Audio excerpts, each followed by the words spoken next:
Hello everyone. I hope we're live. I'm here today with Georgijs and Lena from Crimea. Georgi is from Latvia originally, but lives in Denmark for 12 years. And he's actually also a famous YouTuber, and most of you know him I'm anyway. Well, comparing to some other YouTubers, you're pretty famous, Georgijs. So you gotta accept that. Said no one ever, but So guys, say a few words, please, to rollers. Hi, rollers. You can take it, Lena. Thank you. Hi, everyone. Happy to be here. Real happy to talk to Georgijs. It's my first time, and we talked a little bit before stream, so I'm pretty excited to be here today. By the way, we talked in Ukrainian, and it's a great experience. I must tell you, I like to speak with him in Ukrainian more than in English, to be honest. So, thank you, Georgijs, for actually, how do you call it? Principally? yeah, like English. I think it's like a principal position. Yeah, Principal position, speaking Ukrainian and not Russian since what, 2022, I guess? yeah, like 2022, like mid 2022. So like obviously I've been born in the Soviet Union, and I've learned still in schools that we had a lot of this like Russian influence in Latvia. Still do actually to an extent, but pretty much like knowing Russian was a mandatory thing. And I interacted a lot with Ukrainians over the time. I had a lot of friends here, obviously, and we always talk Russian to each other. And then when the war started, I was already shaking, like 2014, already kind of like, maybe it's not great, but I thought like, okay, I have university right now, so why do I change anything? It's like in Ukraine, they still, and then 2022 was the kind of like the last straw. So I just decided for myself, like, no, like, I'd rather speak really bad Ukrainian and try to my way forward rather than try to speak in some Russian. Then people look at me as like, are you came here to conquer or order coffee? Like, yeah. People are usually like, those people for whom that, matters, they will look at you like that, definitely.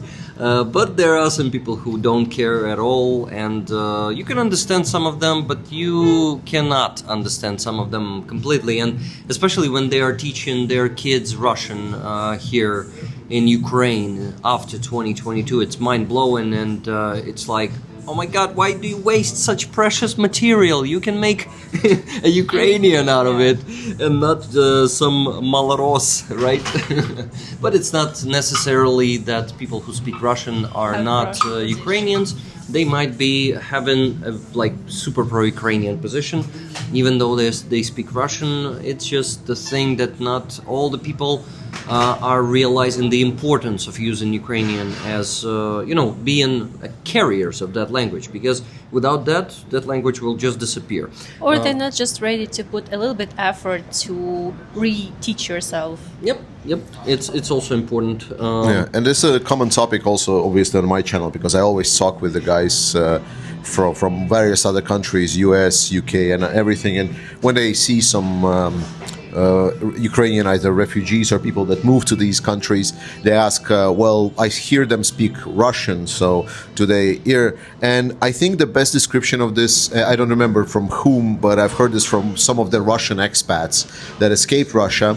And basically the situation was as follows, that two Ukrainians were walking down the street, and this Russian refugee heard them speaking Russian. So he decided to approach them and ask them, like, what are they doing? How are they from? And as soon as he said, like, they was like, oh, yes, of course. And where are you from? And he says, like, well, I'm from Russia. They switched to English to him. So I think that's kind of describes this Russian in Ukraine perspective really well, that, yes, Russian is still prevalent in Ukraine, but it's a very, very far away from the actual Russian. And it's an important distinction. To be honest, I'm a little hostile towards Ukrainians who speak Russian abroad. especially abroad, because I have not like a habit, but maybe a small tradition. When I'm abroad and I hear Russian language, I perceive person as Russian. And sometimes if they, behave badly, I want to give some nasty comment, and I usually say like "fucking Russians." And one guy, like a family, they replied to me and said, "We're Ukrainians." I'm like, how am I supposed to know? Come on. Give me the marker at least, Yeah. Guys, let's talk to the chat a bit, because we dived in right into the conversation. Hey chat. Huh? Hey? Hey chat. Hey chat. Hey chat. Heinrich Barty says, that's silly. Just because I speak English doesn't make me American or British. But it's different with Russian language. You see, English language is also a colonizing language. But the methods, unfortunately, in the last few centuries were totally different. Russian approach to colonization was, in my opinion, more brutal. Maybe I just don't know the British history well. Yeah, I think you're giving a little bit more credit to the British Empire than deserve. I know, like, because we live in a English controlled, an English dominated, or it's like wait, no, I have better. It's like, so we live in the Anglo-Saxon dominated world. Exactly. Yes, so that's why we have a more of a lax attitude towards English. But I'm pretty sure if you ask a lot of the people that were colonized by the English Empire, they will have potentially a little bit more tougher words to say about it. So we have a little bit of bias here. They will be more hostile towards English language. I want to thank Nikki Hill for 20 gifted memberships and Robert Janosar for 20 gifted memberships. Thank you very much, guys. And I want to say hello to everyone who is joining us today. Dana Kyiv, we have some Ukrainians here also. And we have, people from different generations here in my community. I love to see it. And the more I do this work, the more younger people join us. Usually the average age of my community members is, I think, 50 to 60 years old. And I really like it, because those people are mature, those people are wise, and they have a lot of life experience. But of course sometimes there are different examples, but mostly wisdom comes with age. And I'm happy to see wisdom in people who are younger than me, like Dana, for example. So Dana, I'm really proud to have you in our community. And to be honest, being with our community probably is indicator of wisdom. So thank you for being a part of it. 100%. People started telling their ages. Parallel Orb is actually 27. Wow, that's cool, Parallel Orb. I didn't know that. We have 51. It's very, very young. Is 27 is it allowed on your stream? Is it?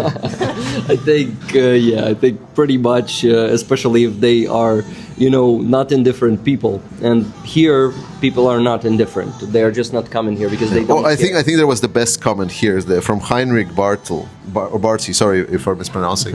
It's like I'm 45, but in my head I'm 18. 48. I'm 48, but in my head I'm 18. And that's actually, as I grew older, that was something I understood more and more, is that people don't really get older. They just kind of their body age, but the head just doesn't at all. So when I talk, and that's why I find silly something when people say is because unfortunately I look a little bit young, especially if I'm shaved or something, and then people say is oh, you're just young, you just don't know any better. Well, I mean, usually then my moderators have fun with that guy, but in general, people try to essentially state as that you just don't have experience. How can you share your opinion if you don't have enough experience? And the truth of the matter is as he says, that a lot of people are a lot simpler. We shouldn't discount their life experiences, but generally speaking, majority of the people feel young inside, no matter how old their body is. You're right, and it usually comes with the emotional intellect. The more emotionally intellectual you are, in my opinion, the younger you'll feel when you're older. Sorry for this nonsense of a sentence, but I think it makes sense for all. The older you are, the younger you are. Yeah, exactly. There you go. A bit of a wisdom today from Georgie. Thank you, Georgie, for that. $5, please. Hello, rollers. Slava Ukraini, 55. Johnny Nedregard says. Thank you, Johnny, for that super chat. And we also had Yevhen Matsuta here in the chat. He's Zheka, Greg Terry's companion. Zheka, remember him? Have you met him? I haven't met. I mean, I talked with Greg Terry a couple of times, but I don't remember Zheka. Zheka is. Did we met? Yeah. We actually did a trip together to Donbass a few times, 2 times. I haven't been to Donbass. You have been. No, you cannot confirm nor deny, right? Oh, yeah, right. I cannot not confirm nor deny. So, Zheka is 50 and he's also Ukrainian. Zhenya, are you still there in the chat? Rip Aussie. What? Rip Aussie. Yeah, Rip Aussie. Why am I laughing? It's not funny. How do you think how much blood in his drugs he had when like? I think whatever the amount was, it was still too much. Yeah, but anyway, he lived a long life legend. on so much drugs, right? So he's definitely a fucking legend. And when you become a legend like this, it doesn't matter. Yeah, you can live on the cocaine bodies instead of red bodies in your blood, right? I mean, like the white bodies became a completely new thing. Yes. All you young kids, yeah, we are. Georgijs, how old are you? I'm like 40 almost. Almost 40. Lena, should we ask you how old you are? You can. 26. How old are you? 26. You're the youngest one here, and you're also one of those wise people who are only 26. I can say 26. only. Come on, I'm 34. I can say only 26.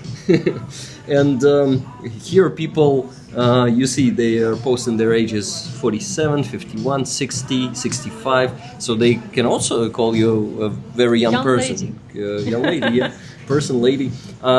This modern way of calling people, you better call them person rather than lady or gentleman. Well, my pronouns are she, her, so I am good. lady. We gotta make sure before we assume. Okay, I was 26 when I was her age. Travis Erickson says. That's pretty funny. Nice, Travis. Keith Richards is experiencing the quickening.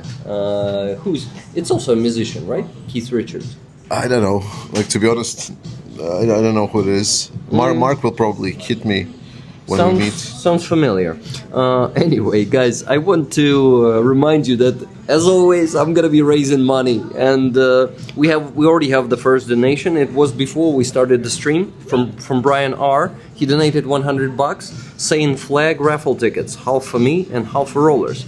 Thank you very much, Brian, for this donation. And everyone, I call you to donate. PayPal is primary source, not source, but how do you call that? System to donate. I mean, you can say source, like primary vehicle, I don't know, whatever. primary way. It's like. Can we see an item for raffle? Of course. The flag we mentioned. Of course, I'm taking my flags with me always. It's still my flag. It's gonna soon. Okay, it's gonna be someone you show else's. me yours. Let me show it to you first. So Nice. This is. And it's I've seen. This is the 3rd Assault Brigade. Yes. Is that the Army Corps? No. It's a UAV battalion of the 3rd Ah, okay. Assault Brigade. And, Show it to the chat. Everyone is waiting I for it. wanted to show it to you first. Okay. So you guys. Check this out, guys. So they have these awesome We can bring it also Ukrainian here. skeletons there. I don't have the microphone. Lena, may I have Okay. yours? Thank you. So they have these amazing skeletons who are controlling the drones, and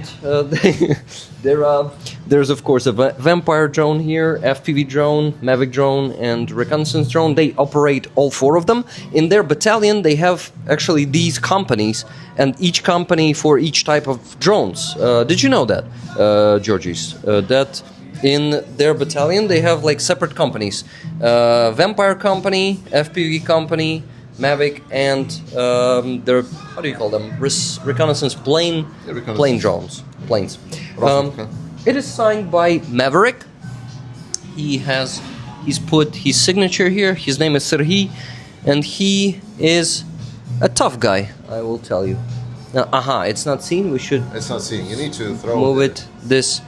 Yeah, there is a signed. I need to Essentially, show it. it's a signed flag. Maverick, and here is his driver. No worries, I'll pick it up.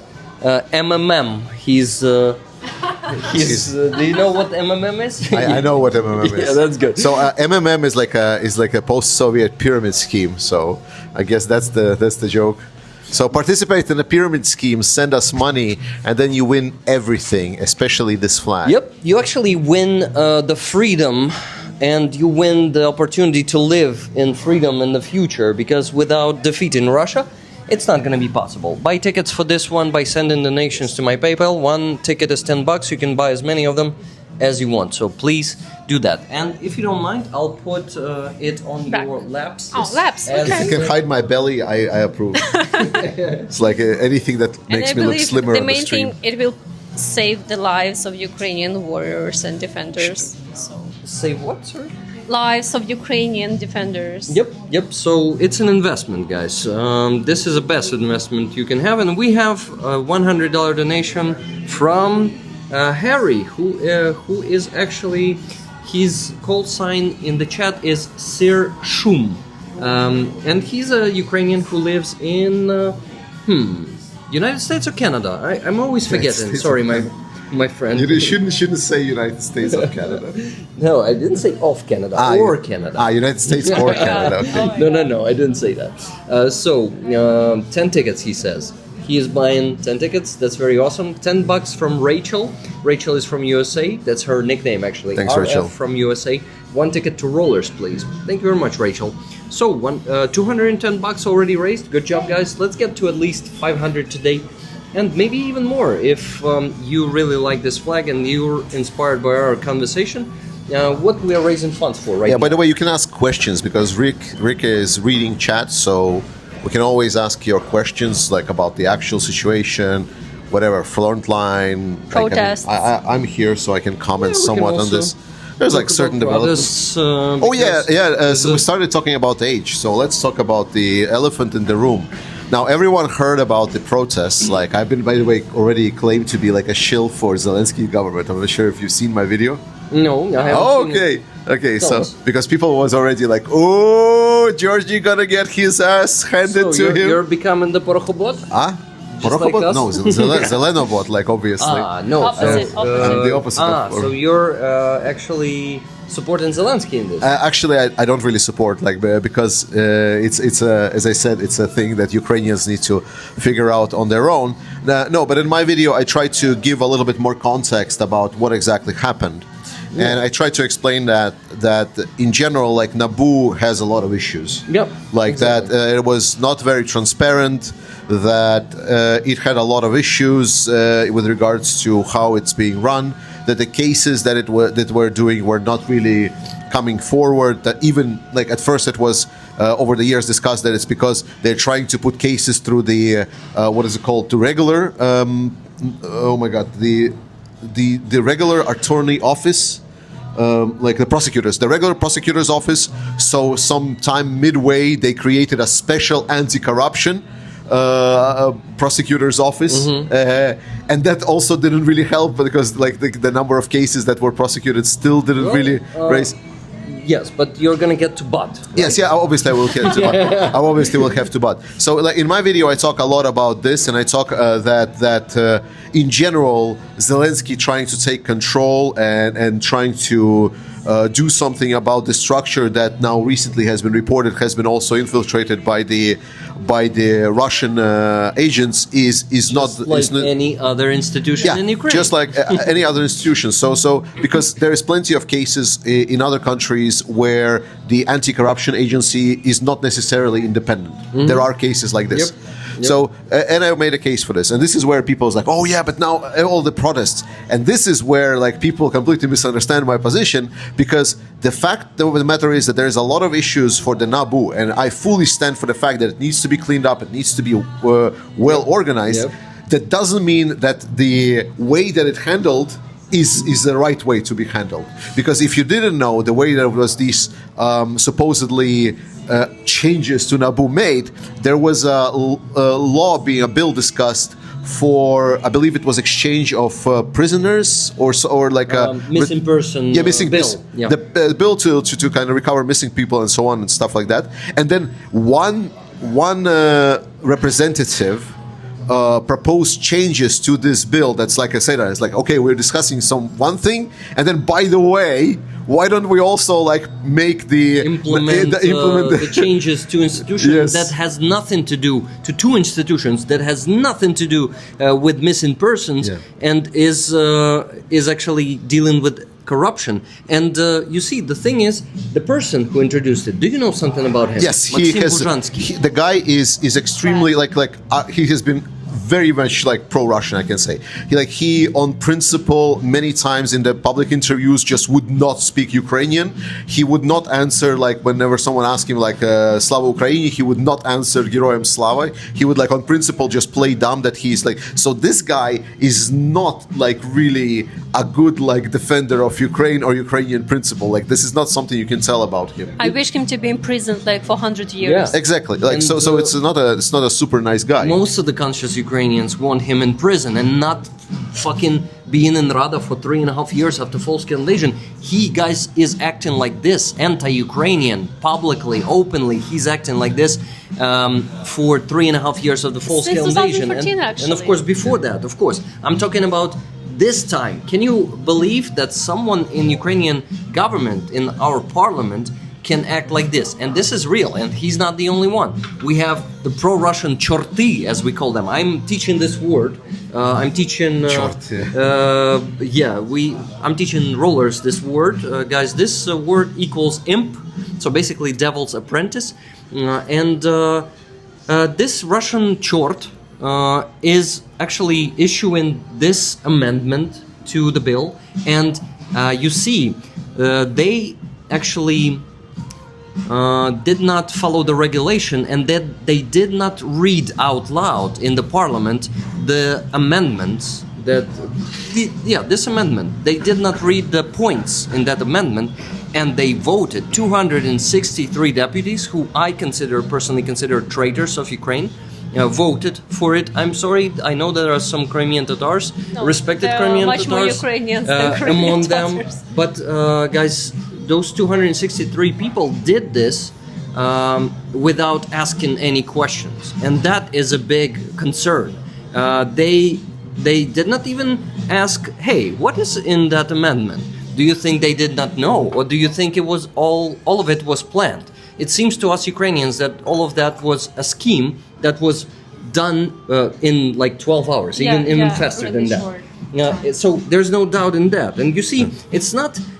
People are protesting on the streets these days, not mostly because Nabu and SAP, and a lot of them are saying that Nabu and SAP, they are not the most effective institutions, but they were the only independent, like really independent institutions. Of course, we may discuss. I want to like to put it simply for people, because like institutions super fucking boring, but like the institution, like we need to understand for a lot of it was insanely boring. But like for a lot of Ukrainians, basically anti-corruption agency, anti-fight against corruption is basically a holy cow. Like you cannot touch it with a stick. Like you need to be really fucking brave to try to do anything about the fight against corruption, because the corruption is a very painful topic within Ukrainian society, and anything that fights corruption is inherently perceived as good. It doesn't matter if it's efficient or not, and it can be argued for sure,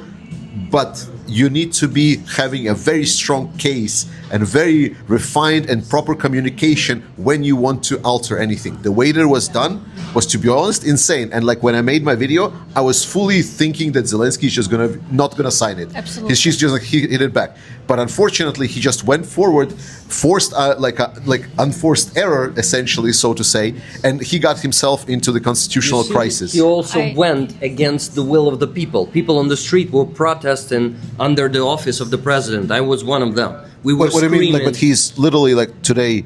He put a new bill, so... No. We're talking about 22nd of July, 2 days ago. Yeah, we're talking about that he still did not you mean sign that it. Yeah. He did not sign it. And Lena was on the first protest also there. She and me, we were screaming to Zelensky, veto the fucking amendment, and he went and do you think he did not see or hear us? Like he could do it in the media, not personally, of course, but he saw us, he heard us, and he went and signed that shit anyway. Now he's issuing a new bill. Why did you sign it in the first place? What the fuck? Like, that's the biggest concern for us Ukrainians. This is absolutely a corruption amendment that is meant to, yes, my friend, the one that actually restrict making the anti-corruption institutions dependent is a corruption amendment. No, it's not. It is, because no, it's not. Everything that is controlled by the office, everything that is not independent, is fully crippled in Ukraine and corrupt. We can talk about the general you can argue like office. I mean like the fact that there is a lot of corruption. Yeah. I want to say a few words to defend Nabu, because before 2014, the revolution of dignity, people could not imagine that, let's say, some prosecutor or a judge could be imprisoned and arrested. They were untouchable, like 100% untouchable. Of course, Nabu has its issues. I agree 100%. But at the same time, they made a huge progress into anti-corruption system in Ukraine. And now, let's say some judges or prosecutors, they are careful and they think before acting, because they know Nabu can come to them. So there were some cases of success, and like for 10, 11 years, Nabu did a really good work. Not the best, not perfect, but definitely a good work. And so when people went on Monday to protest this law, Tuesday, I guess. Monday. 22nd. It was Tuesday. Tuesday, Wednesday, and Thursday. Tuesday. Nabu wrote a post on Twitter like, "Thank you guys for supporting us," and people came to comment and like, "Shut the fuck up!" but we support you. Like, we are not happy with you, but still we will defend you because we need you. Because Nabu and SAP, special anti-corruption prosecution office, have to be independent. And you were going to talk about not necessarily, but I mean, if it works for Ukraine, in Ukraine we need it because the general prosecutor, he is like not the guy I trust. In 2023, he tried to become a head of Nabu, and he didn't succeed. He didn't pass the exam. Yes, the exam of being like of dignity, they call it. Basically, of being honest and not corrupt. Yes, he had some issues with some apartments that he owns illegally. And now on Tuesday, suddenly he will be a ruler of anti-corruption system. What the hell? Yeah. This situation is fucked up. And guys, we're protesting these days, just like. I actually have a question. Like, I'm going to be a bit hostile question. Like, what exactly are you fucking protesting? What exactly are you protesting? Zelensky, because a lot of people, they don't understand, like, what exactly are you protesting? Are you protesting the politicians, the prosecutor general? Some people are saying that they're protesting Syrskyi. Other people are saying they're protesting the TSK and the whole system. Some people say that just Zelensky need to go. So can you define us, like, what is this protest about? Because there has been a lot of questions exactly like what do you guys even want? I have a perfect summary for it, and I just need a second to translate it. Give me a second. I have it in Ukrainian. It's what Stepanenko wrote. Sergei Sternenko.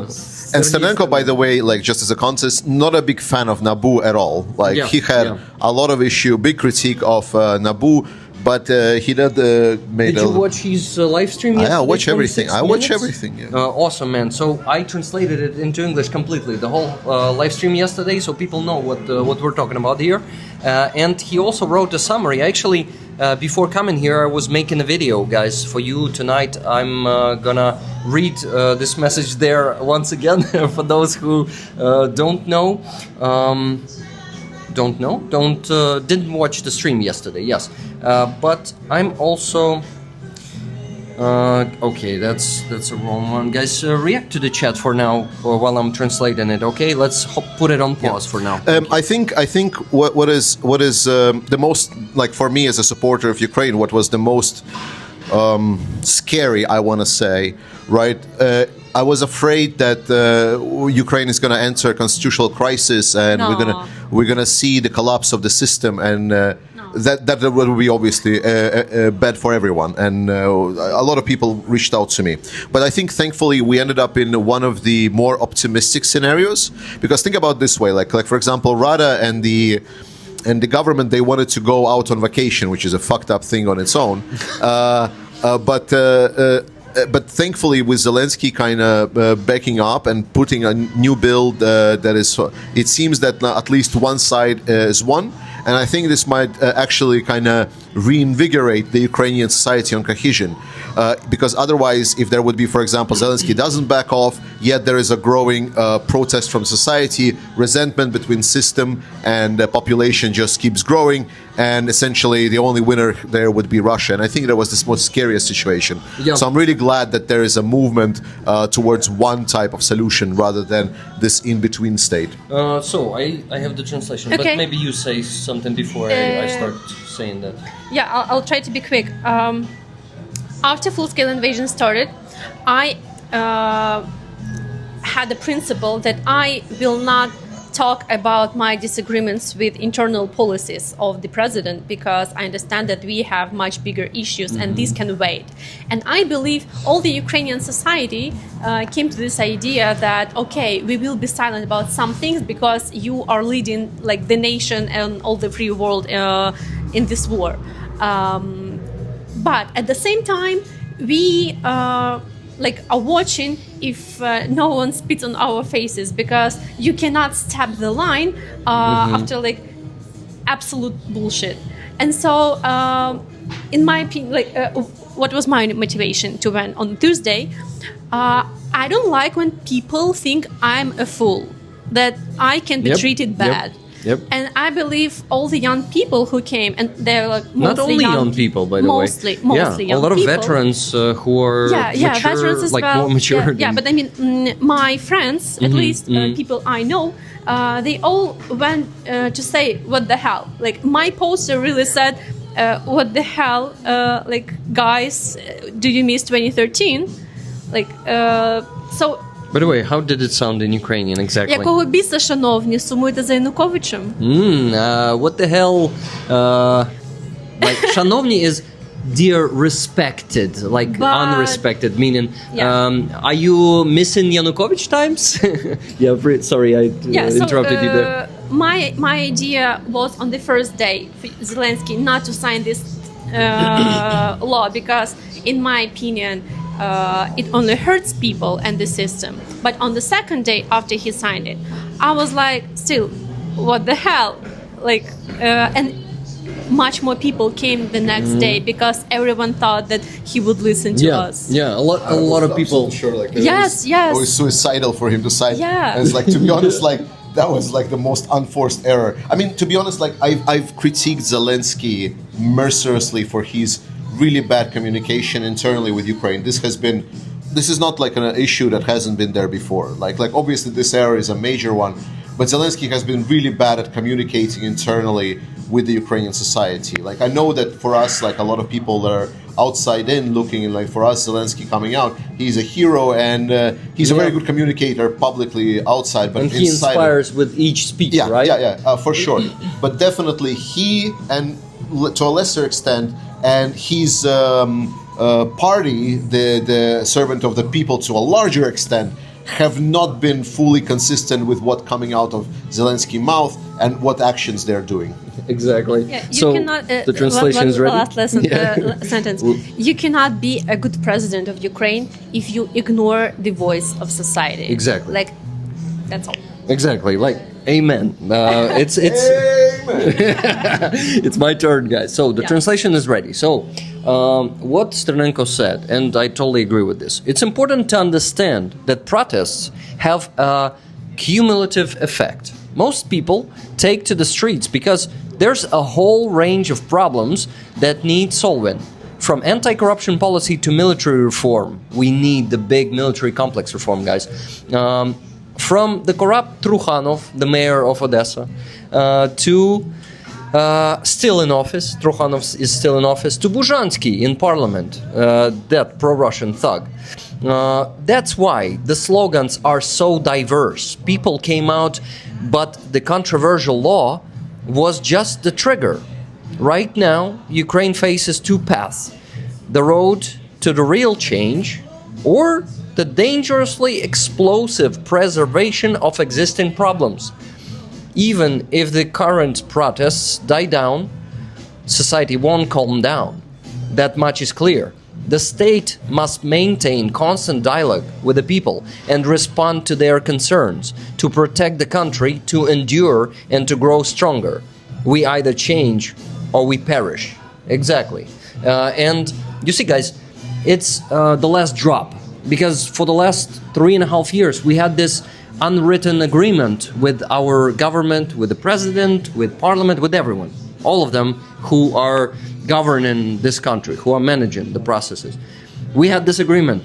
Until they listen to us and complete the will of the people, we don't protest. We don't say out loud in the world about the internal problems. You know why? Because Russians will use it against us easily. Exactly. But guys, we had so much shit during these 3.5 years from them, and this is a last drop. This is a spit in the face. Like the most blatant, the most brazen spit in the face to the whole conscious Ukrainian society. Society, not the population. It's different. Because civil society in Ukraine is very, very sensitive to injustice and to corruption. And what they did with this seems like just an amendment, right? Like, okay, anti-corruption institutions are going to be dependent, but let's maybe keep it quiet, and Russians will use it against us, of course, if we start protesting. But guys, it's impossible to keep it inside anymore. We are done. We're done with this shit. We're going to go on the protest, because otherwise we won't have any rights in a few years. They will strict all of them one by one. They start with anti-corruption, then they go after the media, then they go after the military, and what the hell we have in the end? Activists. Russia. We will become Russia. We don't need this shit. We are not Russians. We're not going to be silent. We're not the people. Make precise. Who will go after it and so on? Because again, coming back to the question I already asked. Who are you talking about? Are you talking about TCK? Are you talking about Zelensky? Are you talking about the Rada? I can be precise. So first, Rada, almost all the deputies, at least those 263 to whom we have questions right now, like big questions. Why the hell did you put that signature there? Why did you vote yes? That's first. Secondly, the office of the president, because the amount of injustice and questionable stuff that they've been doing for the last 3.5 years is huge. And we also are asking them to really clear, first of all, clear the office from pro-Russian or questionable elements who have corruption, how do you call pidozra in English? Like a suspicion. Official suspicion. When, for example, when the prosecutor's office is entering your office and giving you like a paper with suspicion in some crime. Like you're being charged, but like I don't know what's. Yeah. So let's call it suspicion, guys. We have this in Ukraine. We have this suspicion paper. So we have a lot of members of our parliament, of the office of the president, with those suspicions that are still not closed. The cases are not moving, man. You see, the cases are not moving because it's convenient for them, because they're in power, and they will not be like moving the cases that are against them. And that's the problem. That's the part of the injustice. We also need to deal with pro-Russian elements like Buzhansky. He can afford, he can be brazen enough, and he's untouchable, it seems, to speak in Russian openly on Ukrainian television, and really like not vote, but he wants to promote Pushkin monuments, all that Russian culture. He's actively promoting that, and he is actively and openly anti-Ukrainian. We need Zelensky to get those elements out of the parliament, at least resign, fire them. Yeah. At least. At least. Like, exclude him from. He's a servant of the people, man. government. He's not even excluded from the party. And they have that pro-Russian party, OPZZ. Do you know this one? It's child. Because OPZZ doesn't exist anymore. Yeah, PZZMZ, ЖП. Same shit. Yeah, ЖП, exactly. So we're against that. Am I precise right now? Yeah. I mean, like it's good to know for people because a lot of people get really confused. What is it exactly? Also, I need to mention TCK. Yes, we don't like the methods that are being used for mobilization, but the mobilization itself is necessary because without it, we will lose the war faster. Yeah, but that's the something methods, you need to tell Ukrainians that were cheering when Russians were striking the office of the recruitment offices. Well, I've seen like way too many comments of Ukrainians just like, yeah, burn them fucking all. Man, first of all, a lot of them are bots because Russians are using a lot of bots that are pretty fluent in Ukrainian these days. With AI, they can afford that. Secondly, yes, there are some such Ukrainians, and those Ukrainians, they are not patriots of our country. Because, yes, the methods of TCK, guys, it's a recruitment service here in Ukraine that... conscription mobilization office. Yes, exactly. And methods are terrible, and they basically are just... shitting on the rights of men in this country. But if we do it in a more brain-ish way, and use different approaches, the mobilization, like recruitment, like really good recruitment, like the 3rd Assault Brigade, we can work on that. Yeah, but it's not enough. It's not enough. It's not enough. You're talking like. If only we do recruitment, like if people would just come here like it was at the start of the war. But the drive is done. Like there is no major equipment. Even like I've been to Ukraine here, like I've seen all of these advertisements. Become a drone pilot. You get trained. I asked around like how people in 3rd Assault Brigade and everything get trained. I'm surprised they don't have like dick jerking courses over there, so they get also their dick sucked every time they complete a course. They are being treated basically like with all the care and everything. Like you can become anything you want. If you don't want to go to the front line, you don't go to the front line. You're pretty safe. The system is great. Options are there, yet still are trying to get people in, and they can't. Yeah, you see, there's this fear. I personally have it to join the army. I'm not joining the army. I could go as a volunteer for the last at least 3.5 years. I'm still not doing it. But not all the civilians are using their possibilities, or at least everything they have, to help the army instead. As you do. As I do. Yeah, that's just an excuse. But. You see, I actually agree with you. There's no way, no other way to get enough people. But to be honest, even with this, we're still not getting enough people. TCK methods, even they don't really work. And they would have to increase the staff of TCK 10 times and grab every man on the street. And even then, I will tell you, it's not going to be enough. We just don't have enough. We don't have the capacity here in Ukraine comparing to Russian capacity. That's the problem. So I don't see a way out in this matter. But not a single person was holding a sign that said, "Stop the TCK." Yes. I didn't see it. You saw it? Really? What did it say? Well, Deloitte is Kadului system. But again, maybe just a provocator. Maybe. Lina, sorry, Yes. we've been back and forth. Please. I'm just curious because I didn't know, but this could be there. Lina, I finished my rant. Yeah. I hope, guys, it was understandable and enjoyable somewhat. Were there any donations while you had this speech? You won't believe it. Not a single donation, guys. The flow of donation completely stopped, let me tell you, 28 minutes ago. Aww. Not a single donation in 28 minutes. Aww. Hey, I ranted €5, please. Yes, please. And I rented big time. You remember last stream we had in the coffee shop? I was super on low energy. I was not talking much, and I told you, shit. Not today. You see, I said, shit, this stream could be so much better. And you have it today. I'm not shutting the hell up today and interrupting everyone. I would like to hear Lina. What do you? Lina, you know what I'm gonna do? I'm gonna go to the bathroom, and I'm gonna listen to you here in the earbud. Okay. Do you want to take a microphone to the bathroom? I've heard it's a. Did I tell you that I had a golden That retriever? was I really did. I have 2 comments, maybe 2.5. The first one is that yes, we do have some people who voted for this law who are at the government since 2013, and they were the ones who were voting for the laws on January 16, which was like completely inhumane. Can you remind what it was?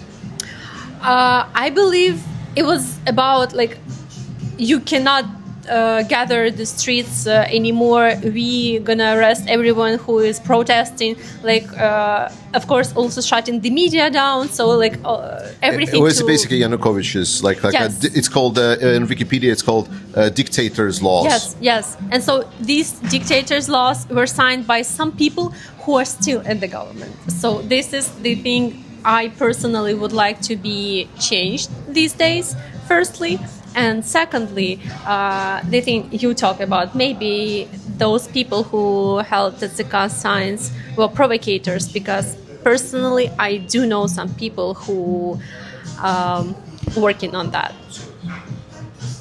So, can you, like, the elections of 2019 were kind of intense, and some people were totally not agreeing with Zelensky coming to power. They were like, Poroshenko is the best, la la la. I am not fan of neither of them, but I don't like the methods that people who like are extreme fans of Poroshenko are behaving these days.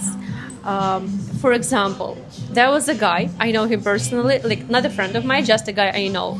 He came the first day and he tried to scream impeachment, like asking people to scream with him. No one joined, and like that's a good thing. But I was, so angry at him. Like, you cannot scream impeachment on these protests. We are protesting like against other things. No impeachment. And the next day he came, like yesterday, and he brought his friends with him to support him, and he started screaming like Zelensky has to be out. And once again, I think that's a wrong thing to scream at this protest. Yes, you can not to like him, and I understand this. Like, again, I have some issues with him as well, but we are protesting like against other things, and undermining the position of him, even though I think like he's not doing the perfect job, is a bad thing. It's like shutting your knee, because he is still our leader and he is still our representative, and like we cannot have elections right now.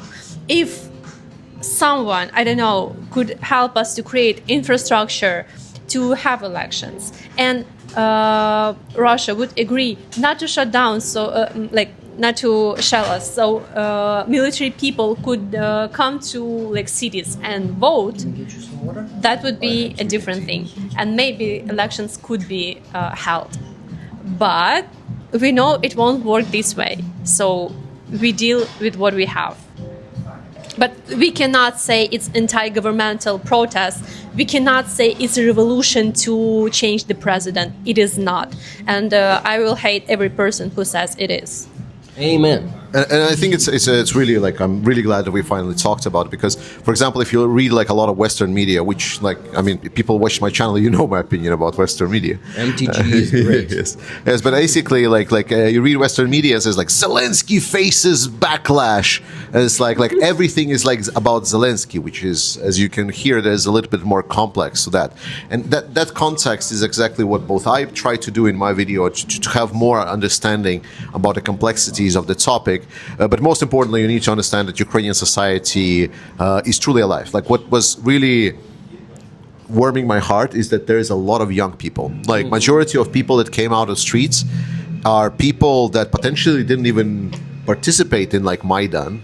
like that they were like too little at the time to participate in Maidan. So it's great to see that the young generation of Ukrainians are growing up conscious and ready to defend the democracy that the Ukraine has built, despite the fact that like how it might look and how it might sound, and this is good. And as I said, thankfully, Ukrainian democracy has advanced so far that there is some feedback, right? You know, the indicator against like a working democracy versus unworking democracy. Look at Georgia. Like in Georgia, people came out for. And still, I think, like to this day, they're coming out on protests every day. Yet there is zero response from the government. Like Ukrainian democracy, Georgia, yeah. It's like, and now you see, like in Ukraine, like like the government did a fuck up, like very important, like very very bad fuck up. Yet there is a instant feedback. And that instant feedback is also listened to and acted upon. You may argue like this, it's not the best way, that it would be better that he would not sign anything, that they would not do anything and so on. Fair points, like that it's better to prevent any kind of problem rather than fixing it, but it's still showing that democracy is working and working well. So if anyone is going to try to pull some kind of argument from their asses that this is that Ukraine is just sinking in corruption and democracy is at risk, they don't know what the fuck they're talking about. Exactly. So and about with regards to what to do next, like I had in my mind like what can be done, because obviously elections right now. It would not be a way. So I think the way forward would be... We're not asking for this, by the way. The protesters were not demanding any elections or any resignation of Zelensky. No, this is going to be so damaging for us. Please continue, George. Yeah, but I think the best way forward, like you cannot do the so to say the government of national unity, because like it's just that the setup is not there yet. What I think would be relevant is to create some kind of oversight commission that's like a commission of government unity, and maybe added some powers to either veto or express their opinion or something, some kind of oversight structure that would be like wartime government of unity, or like a shadow government of unity, if you want. Like this. But I believe that's the way forward. Is it possible in Ukraine, like really working one? I'm not sure, because I know... That's for you to decide, like I'm not going to comment on. We just had some examples, unfortunately they were not successful. So what to do next? First of all, Zelensky better listen to what people want. And you know, my concern right now and my like fear that Zelensky introduced this bill today. You see, he said that the text will be published already today. The alternative one for the independent and the whole he's talking about the whole law enforcement and anti-corruption system being reformed and being totally get rid of Russian influence. Just like the parliament, just like the office of the president. So there's a lot of bullshit in his general approach to this. And the best thing for him to do would be to just pass another amendment that will cancel the bill of Tuesday. So this is actually something that was initiated in Rada today. 48 Ukrainian deputies, published a draft law and put it into the, the line of the session or something, right? They put it on discussion today, but only 48 signed. And of course, they did it. They did that vote on Tuesday, the last day of work before their what's the word? Vacation, yes. So it all depends on Zelensky. If Zelensky has the political will to call them off the vacation and vote either for the one that was issued today with 48 MPs, or the one he wants, we'll see what the text is. The best minds of Ukraine will analyze it, and they will tell us about any potential, how do you call that? When something small is trying to get through the crack and just ruining everything. Like bypasses. It's like a jam through bypass, Yeah. So shove through stuff like that. So the greatest concern is that Zelensky might also try to just drag time, buy themselves time. Like he and his team may be wanting to pass the new bill, but like in half a year or a year, they can easily take more time. And all that time they will be controlling the anti-corruption institutions in Ukraine, and they will do whatever they want with the cases that are opened against the members of their teams. So that's a big concern, and the best way for Zelensky to act right now is to just cancel the amendment of Tuesday, of 22nd of July. And I don't think he needs to be going through the Rada ones. It's a yes, through Rada, but I mean, like, it's in the end, it's only his decision. Of people in parliament who want to like opt 48 of them, it. actually. Yeah, 48 of them. Most of them did not vote for the 22nd of July one, but I already saw the names of people who voted on Tuesday. So this is a potential. This is why we're protesting today again, because we want to keep the pressure. So he won't just, so he won't act and people forget about it. So this is the biggest risk right now. So we need to keep our voice loud. Okay, I have something finished. to say. On July 22nd, I believe there were two kinds of people who voted for this law. The first one, those who were glad to vote, like Buzhansky and his friends, like all that corrupted guys. And the second part are people who had some pressure on them to make it. And so I hate people who not only initiated this process, but also were like cheering when it got signed. And there are some videos from Rada where you can applause. see, they applaud and they stand up and hug each other And smile, such big wide because smiles. I believe there were some cases against them in Sub and Nabu, and so they're just trying to keep their asses safe. And that is why yesterday on a protest I held a sign. It said, "The president loves his friends so much, he has rewritten the law for them." Yeah. You see, I hate his policy, but I cannot say, fuck Zelensky, we need a new president right now. Yeah, like, because that's not how it works. That's what we don't need right now. We need to keep the same president, and sometimes we feel, need him to behave. unfortunately, because fortunately we already would have the election last year, right? And we would already probably change our president, but the problem is we cannot allow it to ourselves or afford that while we have war, because Russia will use that moment to bring us down. And we actually cannot even perform the election in the whole its lawfulness, because soldiers cannot vote, people who went abroad cannot vote. We don't have the system to perform this. And according to Constitution, we cannot. Yeah. And even according to Constitution, of course, they can make the constitutional changes, but it's going to be a major fuck up. They cannot do it during wartime. They cannot. It's not allowed. Like, even I already learned that. That's good. We had just one donation after the call for donation. No one is really taking me seriously. Like, I asked for €5, and one guy responds. Send €10, Travis. Thank you. Okay, Travis. Thank you so much, my friend. Travis, please tell me if you want the ticket for the flag. Let's show the flag once again, Yes. friends. Yay. Flag. Thank you. So this is the raffle item. Okay, I need to oversee from that side what we're showing. Aha, it's perfectly being shown. So guys, 4 skeletons that represent the drone operators and their engineers probably, because these ones are not holding the controllers.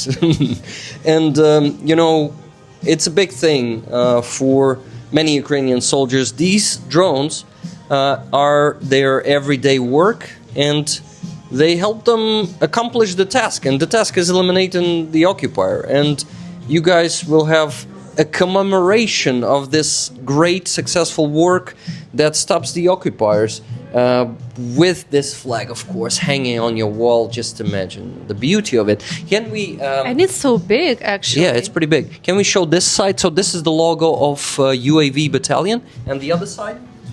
This is the logo of the 3rd Assault Brigade, obviously. So, a pretty cool one. Yes, it's on the raffle this week. The raffle will be finalized on Sunday stream, as always, somewhere around Ukrainian midnight.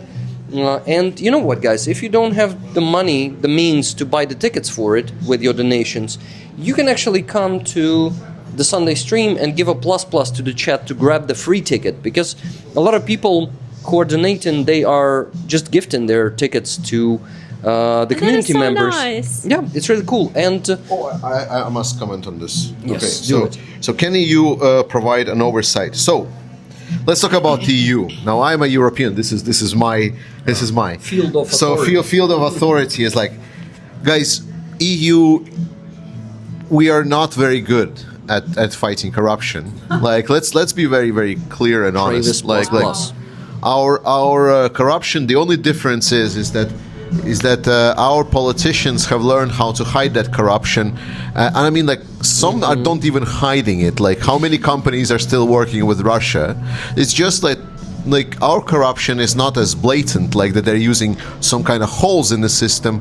It's just European corruption. The system has been outlined already and fleshed out, and everything is like semi-legal, so to say. Like, what is it, like a parallel import to corruption? Like, again, a greatest example was like, this is not an active anymore, but I think it demonstrates the whole point of the corruption inside of Europe. So there was prohibition after 2014 for the companies to make new contracts with Russians, and they were not able to enter any kind of trade agreements. So you cannot make money with Russia anymore, right? Wrong, because it said nothing about the fact that you cannot alter the previously established contracts. So the mechanism is as follows: like, you take a contract, you extend it from being 2-year contract to 10-year contract, you expand it to include any kind of other things that completely irrelevant, and you jam through that contract anything that you want, like including any kind of kickbacks and everything. Like, our corruption levels are pretty freaking high. So especially if we're talking about EU institution-wise, we need to get off our fucking high horse that we are supposedly some kind of major corruption fighters and that we are much better than Ukrainians. Ukrainians know exactly what they're having. Like, Ukrainians know the problems that they're having. It's important for European Union to continue putting pressure on Ukrainians, like, for example, they did when this law passed, and they said, like, no, you still need to have. But believe me, like, Ukrainians can figure it out. Like, do we need to provide mechanisms and everything? Yes, but like, how can we talk about corruption in EU when we have Orban in it? Like, let's be very very honest and clear. Like, what do you want, Orban to come and oversee like corruption in Ukraine? I'm pretty sure he can. By the way, how do you call Fico in English? Fico, the same. The same way. Okay, good. So, guys, you see, the thing is, we Ukrainians, we call Zelensky and the deputies are with much worse words when we're talking to each other. To Ukrainian on the kitchen, we swear a lot. We swear a lot, and we use harsher words. We're very polite on public with our politicians, and you cannot imagine what we would like to do with them if we had a chance. But well, at least we don't have people from US that is now trying to teach Ukraine about corruption, like, and it's like bam, bam, bam. Like, now people in US is like, oh shit. But I think they. So they kind of, you see, we actually are dealing with the tricks and schemes of our deputies and bureaucrats every fucking day. We know those methods, we know those good old ways of corruption, how it works in Ukraine, how they try to piss into our eyes, as we say in Ukrainian, «Сяти на очі». And we kind of have intuition. And when Zelensky goes out on 22nd in the evening and tells us, we're gonna do the real reform, we're just gonna be no influence, and there should be more justice. This populism is like, we want to puke when we hear this shit, because we know how it works with them. We know how they are trying to trick us all the time. This has been taught for 34 years, and Ukrainian anti-corruption institutions and most importantly, investigations. The anti-corruption journalism in Ukraine is on the top level. Believe me, you don't have that stuff in Europe, and of course you don't have that shit in USA. Is anyone even investigating corruption?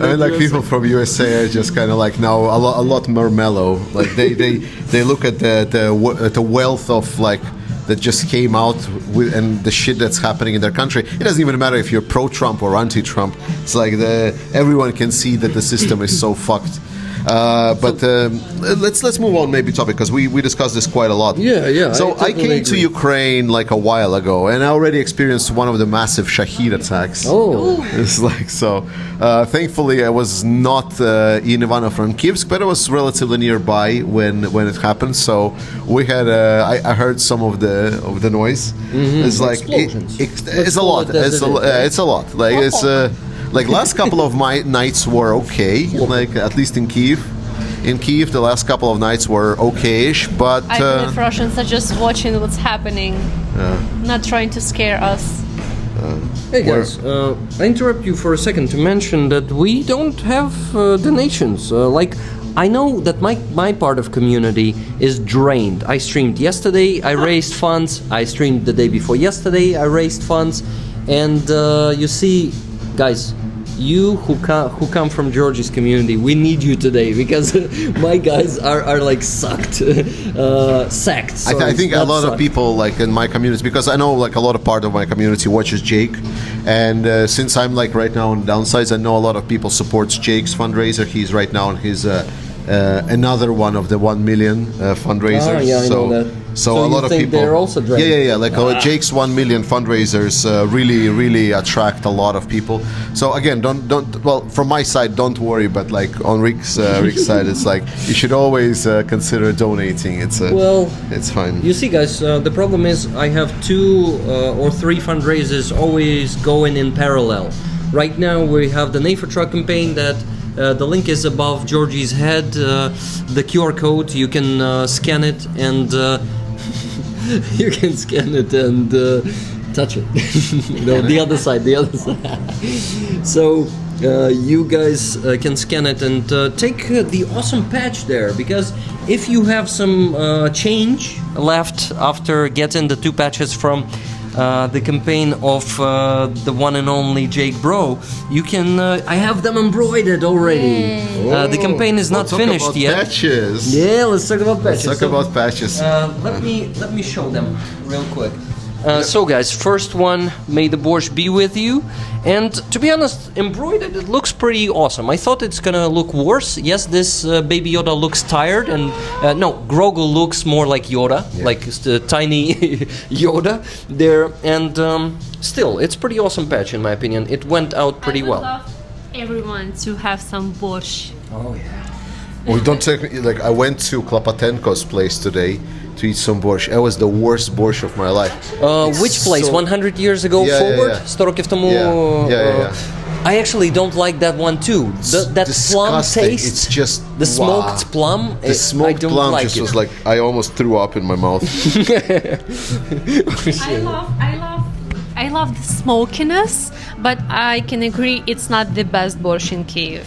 But not that bad. How good it is when embroidered. I mean, the illustration was better, of course, but I think it came out pretty well still. I want to fucked up, sucking good. I'm asking you first, so you tell great. I mean, the screen doesn't give it justice, to be honest. Like it's looks a lot more vibrant in real life. So, guys, in drones we trust. You can also. I recommend this one. It looks pretty fantastic. You can get this patch by donating to the Nay for Truck campaign, following this QR code, and the third patch there is the Patriot patch, and Patriot is. Is it? Yeah, it's actually not mirrored. Good. So it's Patriot, not Toir Top.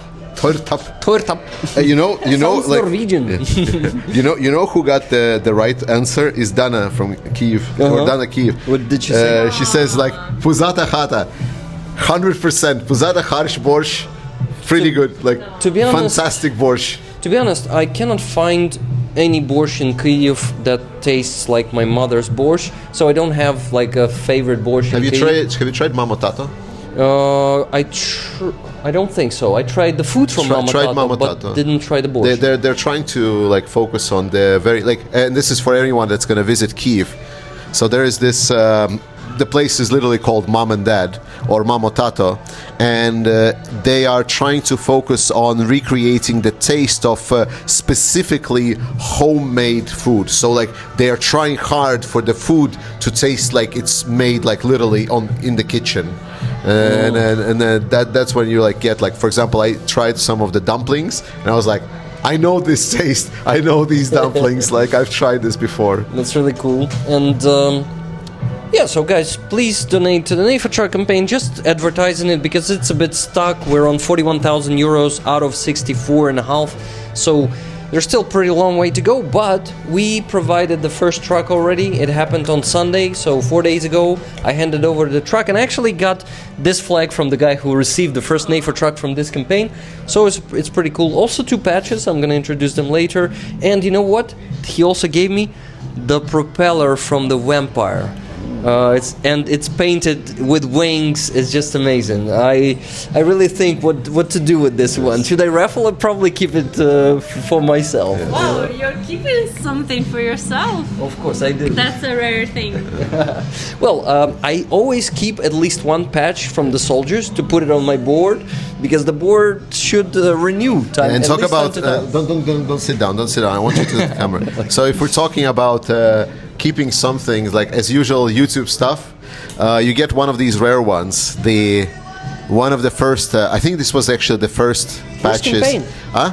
Yeah, one of the first campaigns that NAFO 69 Sniffing Brigade did with YouTube. Like we were one of the front runners. Like they were not really doing with YouTubers, and we were actually one of the first that reached out. It was the thing that kicked it all. I would say it's a pretty good looking and successful embroidering because not all the faces look the same when they're embroidered. Roman Trochimets's face doesn't look like his after we did that patch. You saw that, right? Yeah. Ultimate Resistance. I actually have it here with me. I'm gonna find it and show it to you guys how it looks when embroidered. And Starsky's face, he looked still like Starsky, but I would say Nikki, that's a very rare one, yeah. Older or younger one? I'm not sure. So, a rare patch. What do you want to do with it today? I mean, I'm giving it to you or Lina. You can decide. Awesome. Thank you very much. It's like who likes the patches more, but I wanted to bring you the nice one. We have a wall with patches, so I really. Okay, thank you. Then I want to shake your hand. Then.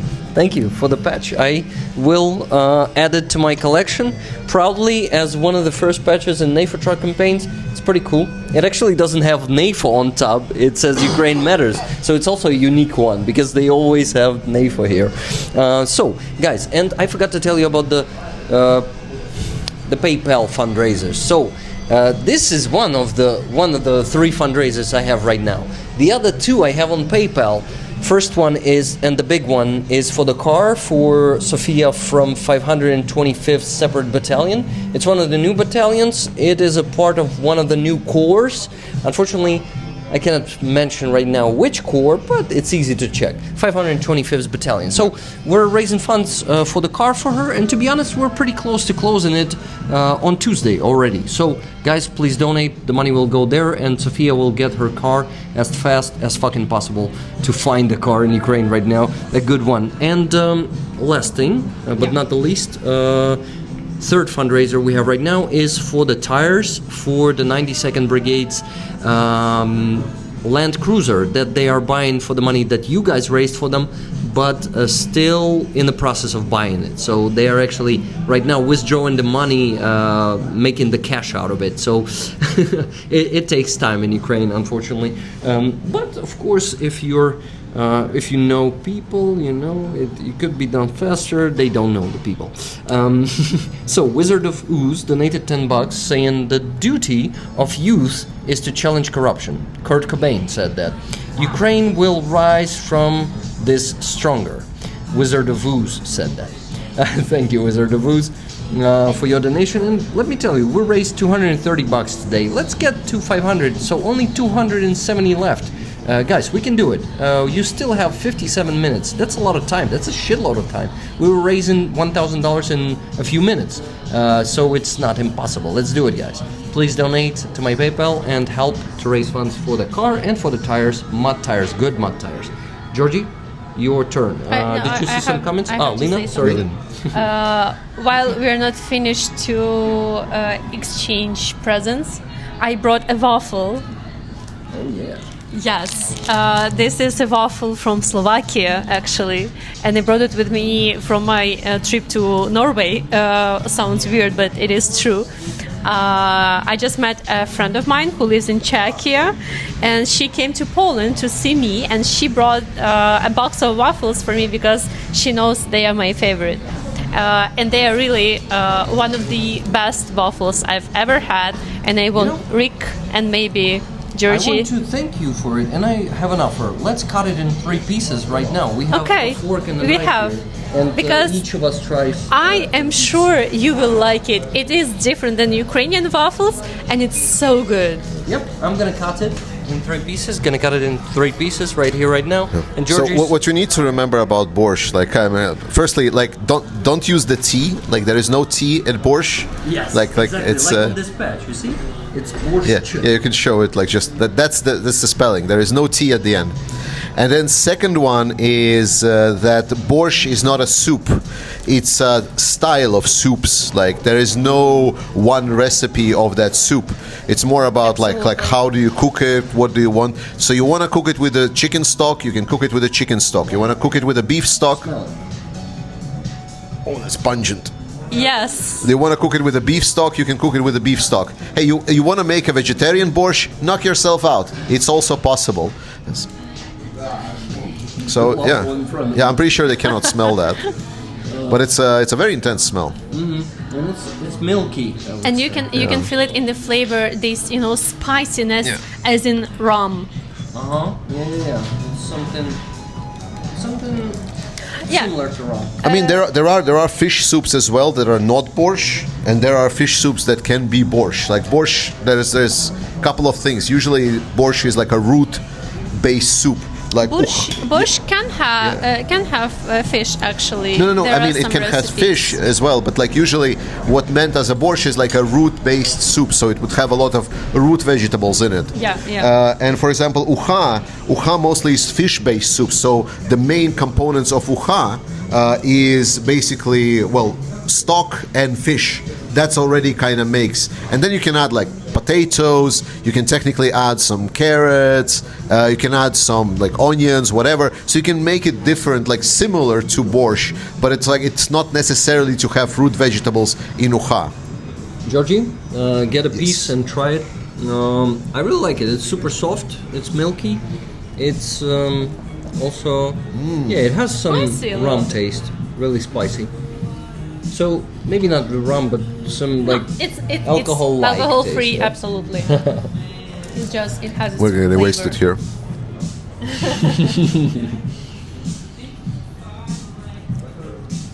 Okay, I'll finally start reading the chat. But to be honest, I was reading. No, beetroot is not essential for borscht. My wife makes green borscht. There is no beetroot in it. Green borscht is a different type of borscht. No. The classical borscht has to be with beef root. Yeah, Beetroot. I mean, again, borscht is a type of soups. Yeah, and green borscht is actually something that has to have sorrel in it, and it makes it sour a bit. And I actually like green borscht a lot. But in Ukraine, it is mostly made in summer because sorrel doesn't grow anywhere but Ukraine, I guess. Maybe in some countries too, but so we can only harvest it here in summer and cook the green borscht. I do need a help. Ernesto asked in the chat, what's the most common fish in Ukraine? Unfortunately, I don't know fish names in English. Okay, we can Google it. Except for like salmon and tuna. Do we catch salmon in Ukraine? No, we do I not. don't think so. Yeah. So help me, guys. Can you help us with I'm not a what fish names expert. of the fishes? I don't know Ukrainian names of fish. English. English, yeah, but like Popular. how I mean, like maybe I know some English name of fish, but like if you sell me the name in Ukrainian, it doesn't tell me anything. Exactly. No, maybe, do you know Ukrainian fish Ukrainian fish?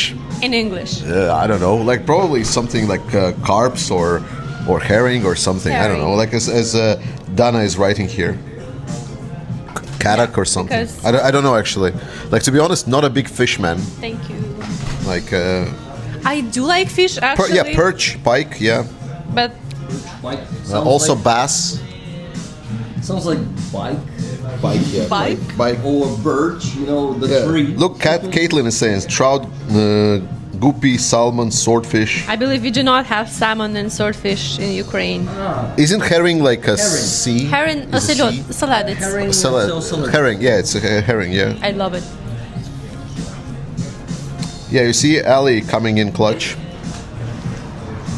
So guys, we still have to raise. I like that we started talking about shaheeds and devolved into food. Yeah, why not? $270 still to raise today. Of course, we can finish the stream without reaching the goal, but imagine how pleasant it is for us fundraisers to reach the goal and go home knowing that we did our job well and not disappoint the soldiers in the end and provide them Ourselves the as equipment.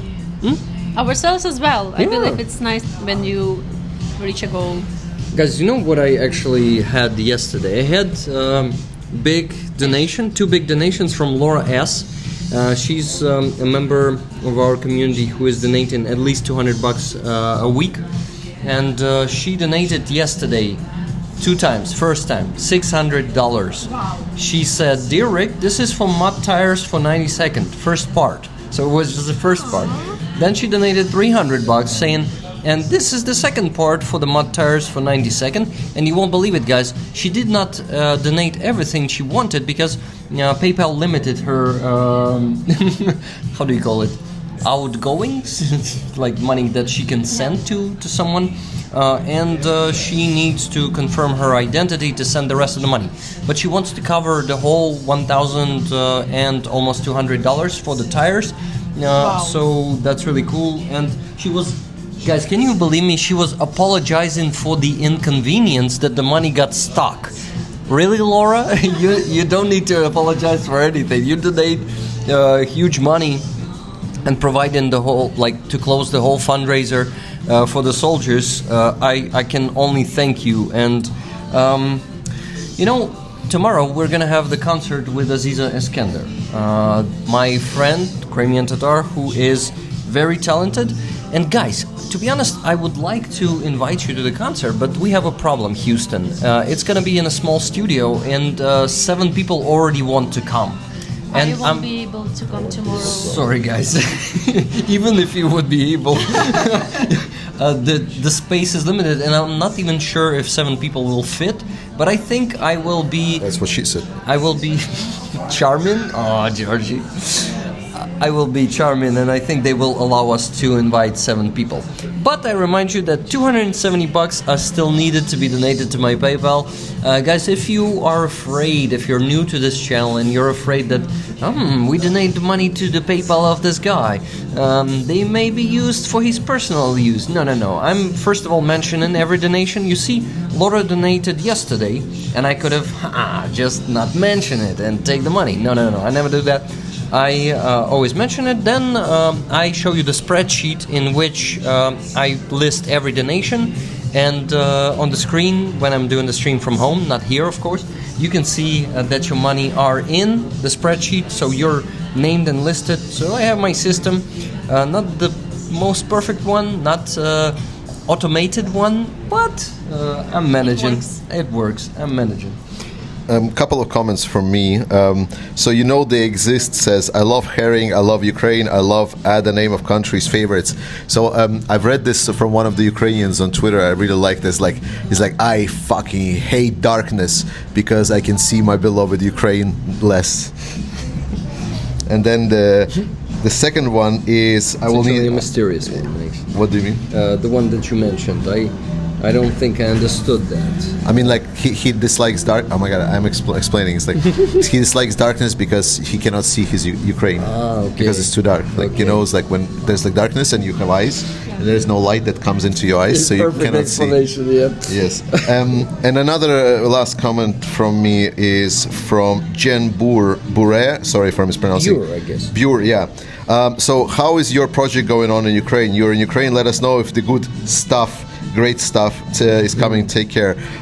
Well, I cannot tell. It's coming very, very soon. Like I know I promised this, but literally we have already timeline. And I actually talked about this before the stream with the guys. Like they cannot tell you the details. I asked him to, but like, can you please confirm it for the people that something is happening and something is going to be definitely good. At least he told us it's happening.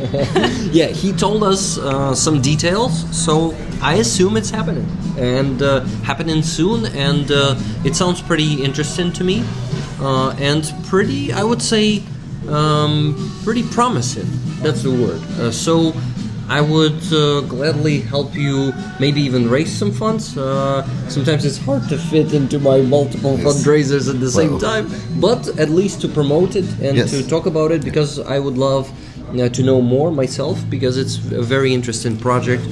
So yeah, guys. So it is coming. Basically, that's the only confirmation that I wanted just to share. That no, it is still a thing. Like I'm in Ukraine, not just because. I don't think there is too much wild sturgeon left, Adam. Robert says, RP Marcin. My understanding, there are some lakes in Lithuania that have sturgeon. It's good smoked, and the caviar. I actually don't know what sturgeon is. I could have used Google Translator, but I'm, to be honest, a bit tired already today, so I'm not going to be trying to multitask. I'm already trying anyway, but I got one more donation. It's from Nikki Hill. $20. She says tickets to rollers. Not taking any tickets because she won so many prizes already. So she says, like, skip on the tickets. Thank you, Joaquin Johansson, for the €50 super chat. And guys, I apologize for not thanking you for the previous super chats. I missed all of them because I was babbling a lot, and to be honest, my babble was pretty filled with a lot of meaning, so it was not really a babble, but I like to humiliate myself time to time. We all take pleasure from that time to time, I guess. Do we, Georgie? Yes. Especially when you're trying to cover yourself with the flag, right? Because you don't like some parts of your body. That's I love my body. It's just I like to joke about it. That's good. It's because like everyone's like, I was like, oh my God, Georgie, it's like you're a fat man from Denmark, and I'm like, yes. And I love it. Mostly, he loves it. That's what my wife says too. That's what she said? Okay. No, that's not how it goes. I need to teach you how it goes. Yeah, I know how it goes. I just don't like that type of humor, okay? So I wanted to just... You're just jealous. Yep. Okay, so what else I wanted to mention in the chat? But Lina wanted to say Sturgeon is Osseter. Осетр, Осетр? Українською на голос так ставиться, да? But I call it yeah, whatever. Okay, one more donation just now. $100 from Martin from Norway. Woo-hoo. Thanks, Martin. A small... Hi, Martin. Yeah, Lina actually met Martin. She went to Oslo this month. Yeah. And she met him there. Okay. Yeah. So, $100 with a comment. A small donation inspired by your guests. You and the incredible rollers to victory. Slava Ukraini. 5 tickets for Lina and the rest for me. Wow. Lina, you have 5 tickets for the flag. I think Lina, if she's lucky to win this flag, will be really honored to hang it on her wall. Because it's a pretty awesome one, right? Do you think? Or maybe it's not your style. It is awesome, but it's not my style. But if I win it, of course, I will say thank you. But we'll ask to raffle again. Re-raffle. Okay, no problem. It's understandable. So guys, we raised $350 already. Only 150 left to reach the minimum goal, as I say. And it's always good to go over the minimum goal, right? I mean, it's your channel, your rules, so... Yeah, my rules.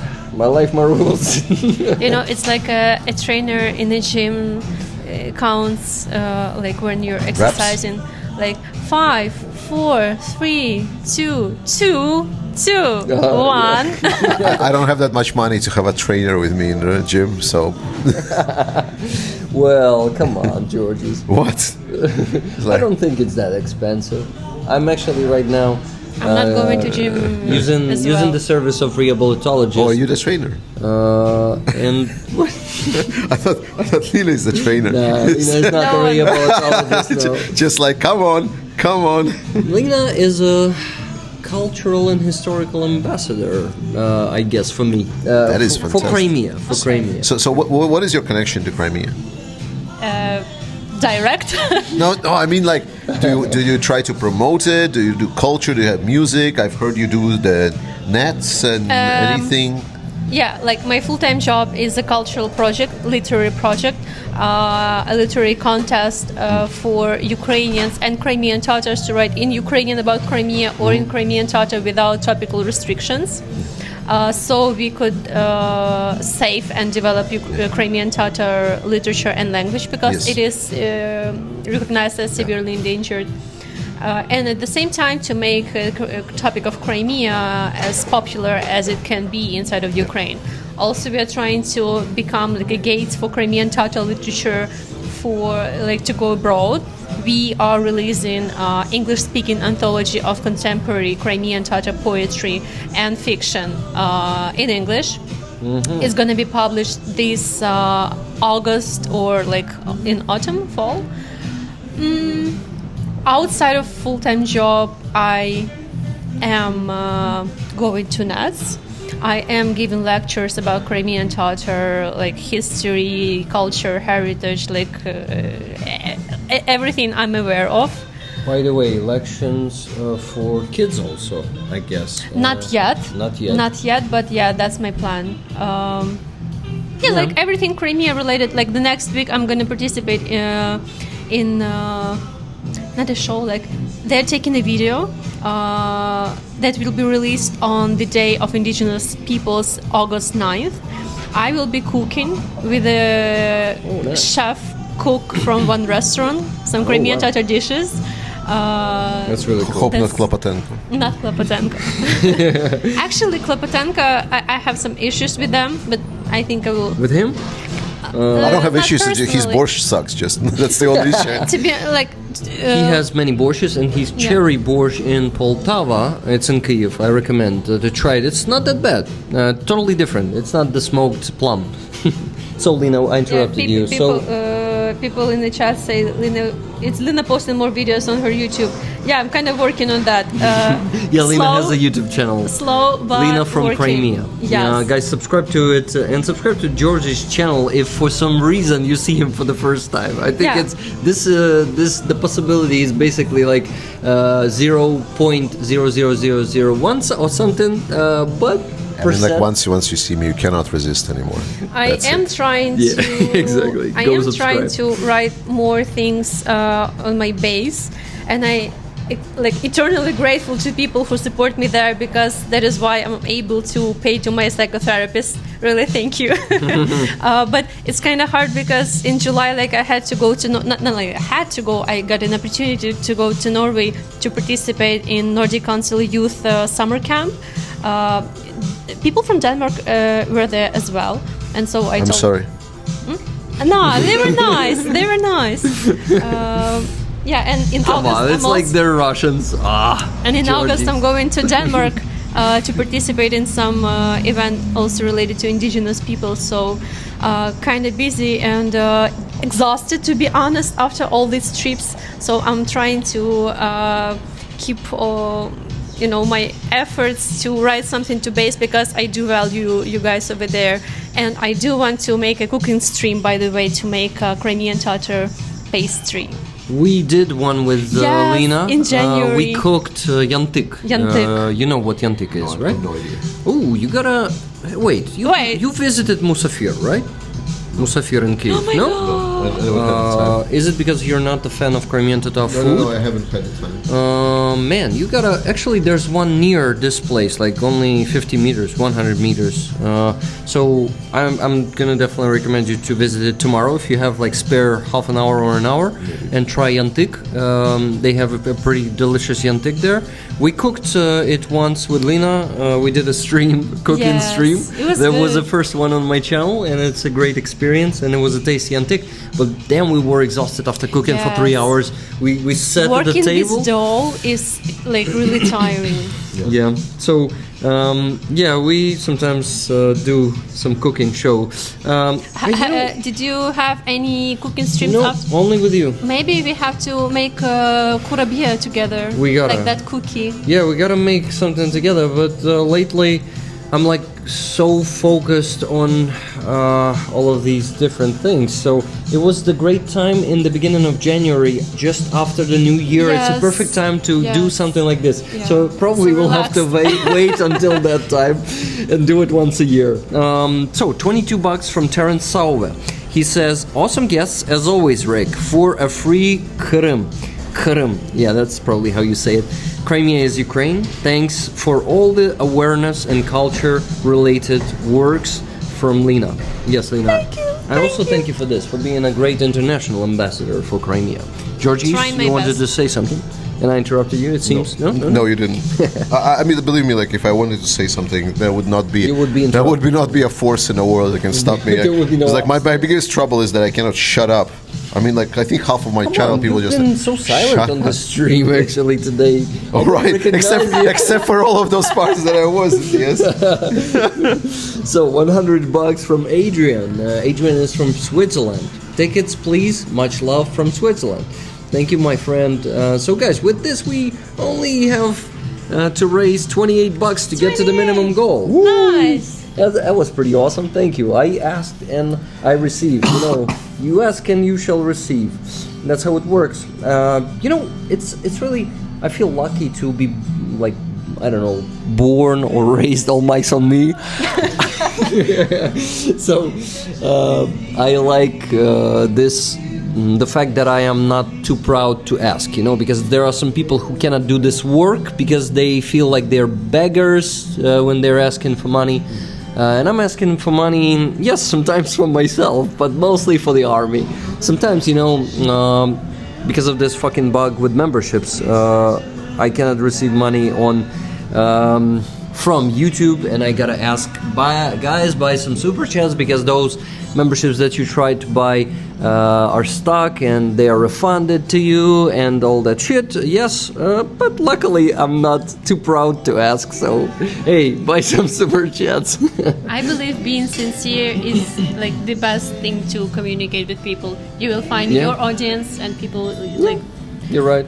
And I will find the right people also in real life who appreciate the honesty and who are honest themselves and not being, you know, like some people who don't like to be sincere and they really like to be full of shit and they like all these games playing around and not saying directly. So I'm happy to have this skill. We have to answer to Brian. He asked, did the unit get the 3D printers that we raised from auction Crimean good Tatar question. flag? Brian, I Yeah. actually saw that question in the beginning of the stream. I'm so Really? sorry. I I haven't. missed it. Missed to say anything to it because I was ranting about the protests. And Brian, you know I gotta be focused on that because, you know, today I'm a pretty good public speaker, I must say. So I'm happy with myself. Lena, now you answer, please. I interrupted you again. When the auction was finishing, Umer came to the stream and he said that they bought 3D printer already, but they will spend money on different thing, right? Actually, He said they gotta protect the car or what? He sent me many receipts. He told me he actually was doing it like for the next few days after we raised money for the next week. Every day he was sending me receipts explaining what is for what. And you know me, the slacker, I did not provide that to you. I did not show anything. So please remind me to do it on Sunday stream so I can show you the receipts and tell you what they bought. Because I don't know what they bought. Yeah, even Lena doesn't know. I know, but not in the detail because I did not have the time to look into the receipts and see all of that. But I saw the comments. Actually, you can find the chat right they now. bought something. Yes, That's yes, good thing to yes. know because I forgot to ask him actually. And he was super grateful. He was like, oh my god, I'm so grateful to your community. You guys are amazing and we really appreciate you. Yeah, really a heart. Yeah, so they are happy. Georgijs. There's another version of the heart. It's like a wingy one. Yes. Or something.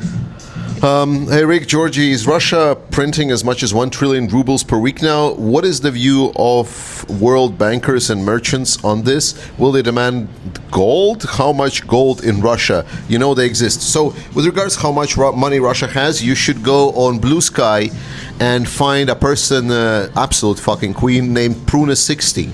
And Pruna60, besides being an absolute fucking queen, she is also gathering information on all things economics in Russia. And what nationality is she? I forgot. No problem, but she's not Russian, right? No, I don't think so. Yeah, absolute fucking legend. There is like all of the exhaustive information in charts, and every month it's updated. The amount of work she's doing is just insane. Long story short, Russian inflation is skyrocketing. They have right now additional political pressure on the Russian central bank to lower the interest rate. So Russia most likely will go into hyperinflation because they just don't have the money. So Russia, potentially 2025, they will close. They will still pull, try to essentially move some of the losses to the next year, try to essentially cook the books a little bit. So they will try to pass the 2025 with relatively okay-ish. You cannot say it okay because everyone, even the Western media, by this point see that Russian economy is not doing well. But they will try to essentially cook the book, cook the numbers so that it looks at least manageable, like maybe a little bit of a deficit. But they are very cooked. Going into 2026, interesting is going to be September, because that's going to be when they're going to start fighting for the next year's budget. And this is where the bloodbath is going to come out. September this year. Okay, that's so good. They're going to start doing a bloodbath about what's going to happen next year. Most likely, they already have been kind of discussing, and every time a Russian politician comes in, they're already conditioning essentially people, stating that we need to agree to a higher inflation and we need to print money to plug in the holes that we're having. Such a nice thing to know. What a good motivation to live until 2026. Yeah, to see Russia Georgijs, struggling. may I ask you to put the name of that expert that you mentioned, the Blue Oh, pretty Sky? sure my Put the mother's name in the already chat. gonna put it in, because it's my mother's there, they're almost reading my thoughts. They put stuff in before They I already even put say in. Awesome, thank you. Mine do the same. They read my mind. my moderating, my moderating teams on Ukraine Matters is basically half of the channel. I know I'm face, but without the moderators, the channel that we're having would never be where it is now. They are doing so much work. Thank you so much, guys. You're working with Ukraine Matters? He is Ukraine Matters. Do you Oh. know? Do you know that channel? My patch literally Yes, I says do know. Ukraine Matters. Well, I thought Ukraine Matters. Okay, yeah. Ukraine Matters. Yeah, YouTube I didn't channel. know it's you. Okay. Yeah, that's yours. So I also want to thank you, Rollers moderators. True sentence. So, guys, I also owe you a lot, and you do a huge part of the work. And actually, two of my moderators are managing the second channel I have, where they cut the clips, make thumbnails for them, and posting it there. And I almost don't do anything on that channel. Guys, it is called Rollin' with Rick. Subscribe to it for the shorter versions of my content, because my streams are fucking long. It's impossible to watch. They do the summaries of the stream. Nikki Hill, Andreas Lack, thank you so much for this work. Nikki is mostly doing the editing. Andreas is focused on amazing thumbnails. He's really good in this, especially for the Free Azov Rally stories. He's making amazing thumbnails. And he's also editing sometimes, doing some shorts. So props to both of you. Nikki Hill is also doing thumbnails sometimes. So yeah, basically I gotta thank both of you. And the second channel is something that is not growing fast. We're still not on 1,000 subscribers in I would say 9 months or something of its existence. But guys, you can help us get there. Go subscribe to the channel Rollin' with Rick. The username is Rollin' with Rick 67. Thank you. Not 69. If I make my second channel, I should name it like Mattering with Ukraine. Mattering. Wow. Are you sure? No. Okay, so guys, got it, Ellie. Nikki Hill said. Ellie said, Nikki, I sent you her link. Queen of the was it the Queen of the Anglo-Saxons, or is like because like I didn't give Pruna justice, so like I need to read the full. It's like electrical power systems engineer, internationally recognized Queen of Anglo-Saxonia. Experts say there will be typos and long threads. There we go. We read the full title. So you actually using Blue Sky, right? Yeah, I mean, Blue Sky is so much better than Shitter. Like, don't get me wrong, there's still like a lot of information on Shitter, but the just like you cannot like, how do you say? Shitter is okay to get a primary source. You know, like you get like one post, and then there's like an expert or someone that shares their opinion. Mm-hmm. And then, like after that, it becomes like wild dog shit. After it, like everything that after the main post, not the same for Blue Sky. A lot more constructive, a lot more like people are actually contributing in the comments, some sharing links and so on. I oftentimes, when there is like a thread in Blue Sky, it's a lot more respectable thread, and people would put additional context in the comment sections and so on. So that's why I prefer Blue Sky to Shitter. I do have a feeling that on Blue Sky there are less people, at least Yeah, it feels like that. Yeah. To me, you see, some people don't move to Blue Sky and stay in Twitter because they actually miss that conflict, that toxicity, that butthurt that they have on X. Oh, you mean the first AI war that Russians got engaged in? I'm not sure if you heard about it, Lina. So there was a time, like, so for us, the Western audience, we remember that day for all the different reasons, because Grok, when it was kind of remodified recently, it started engaging about like and trying to justify Nazism, like he was like referring to himself as a Mecha Hitler and stuff like that. yeah. Yes, but right now in the Ukrainian and Russian speaking space, it absolutely destroyed Vatniks. Like it went like full nuclear on them. Like the Z propagandists, they tried to jump out of their pants to try to like convince Grok that, like, you know, Ukraine was the one that started this war, and Grok, using like very vulgar, to say the least, language, was putting them like time after time after time after time in their place, that it was the Russia that engaged Ukraine, that it was like all breaking the international rules of norms, and basically there was like a complete slaughterhouse of but the Russian Z propagandists trying to blame Ukraine for everything that's happened, and Grok was just like smacking them around left and right. I didn't make a video on this, but I think I actually should have, because it was absolutely fucking glorious. Well, there are new cases of his amazing behavior appearing every day for the last few months. I would say like one or two, right? Something like that. Grok is like our Grok and Co or something. He acts like a Ukrainian, like a real patriot of Ukraine. I saw today this lady. MTG. Marjorie Taylor Greene. There's an abbreviation for her. Okay. How do you call them? Oh my God. The sorts of not human beings who were before Homo sapiens. How do you call them? Neanderthals. Mm-hmm. Those are not before. It's our cousins. It's not like it's cousins. Not Okay. Like so she's one of them. How do you call them? Australopithecus. What the hell? So Australopithecus. Australopithec MTG. She is. Okay. So she's a Lucy cousin. Today on Twitter, I saw like.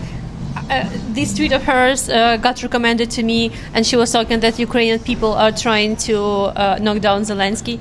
Yeah. And I opened like her post, and the first comment is someone asking like, Grok, is this true?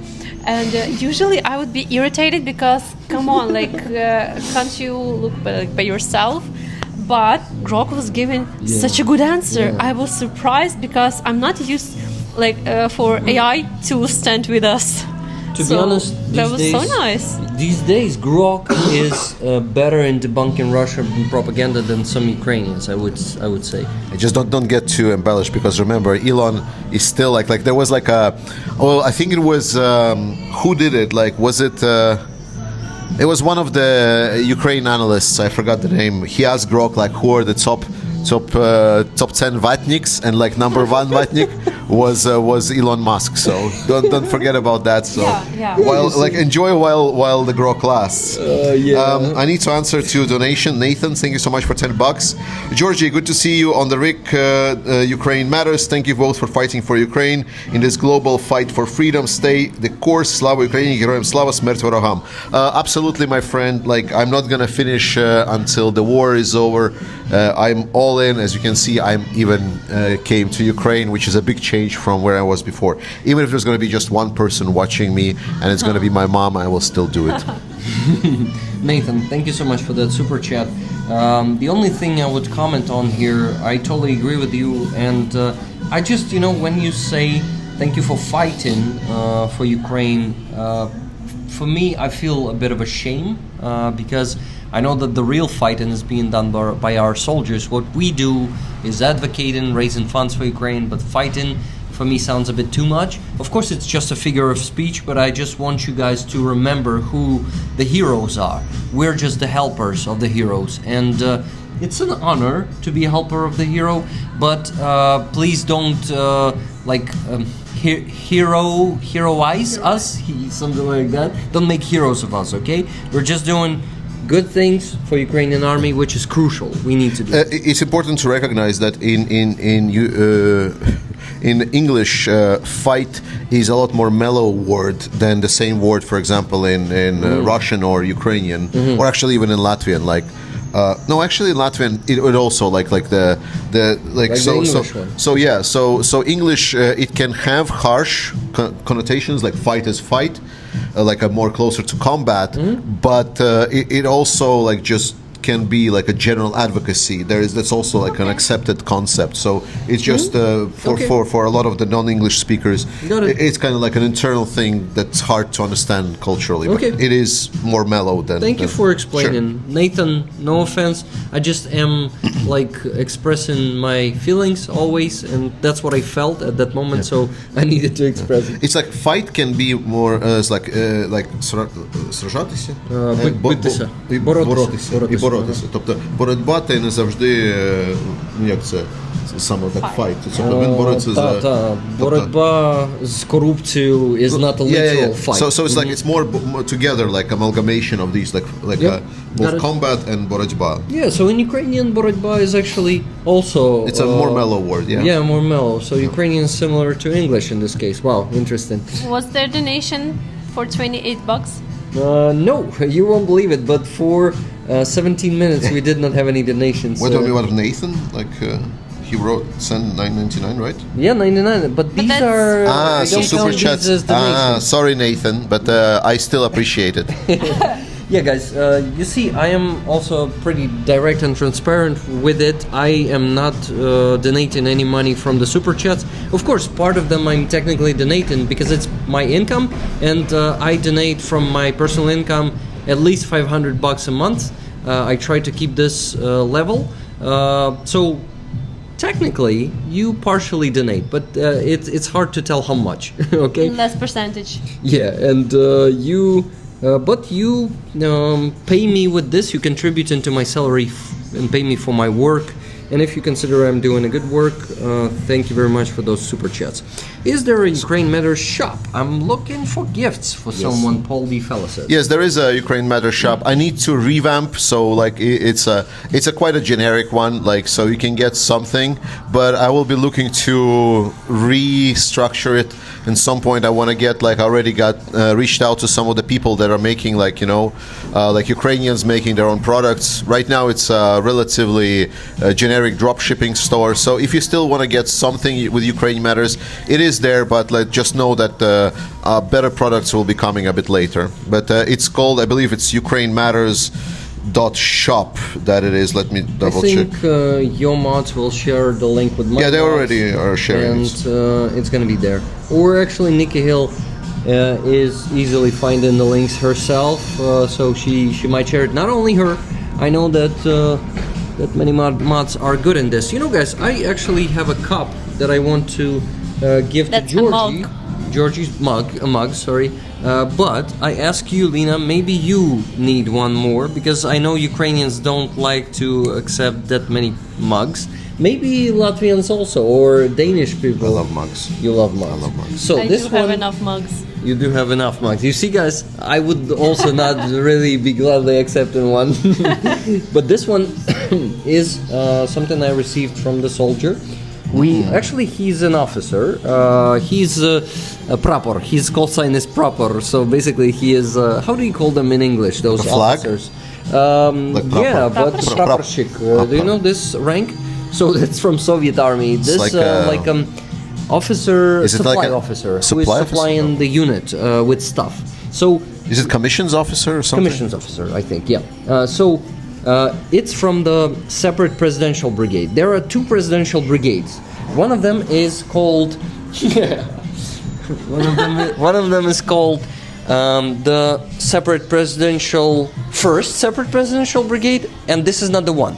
This one is called just separate presidential brigade, and it has this logo that is also used. It's petty officer. Petty officer. Thank you.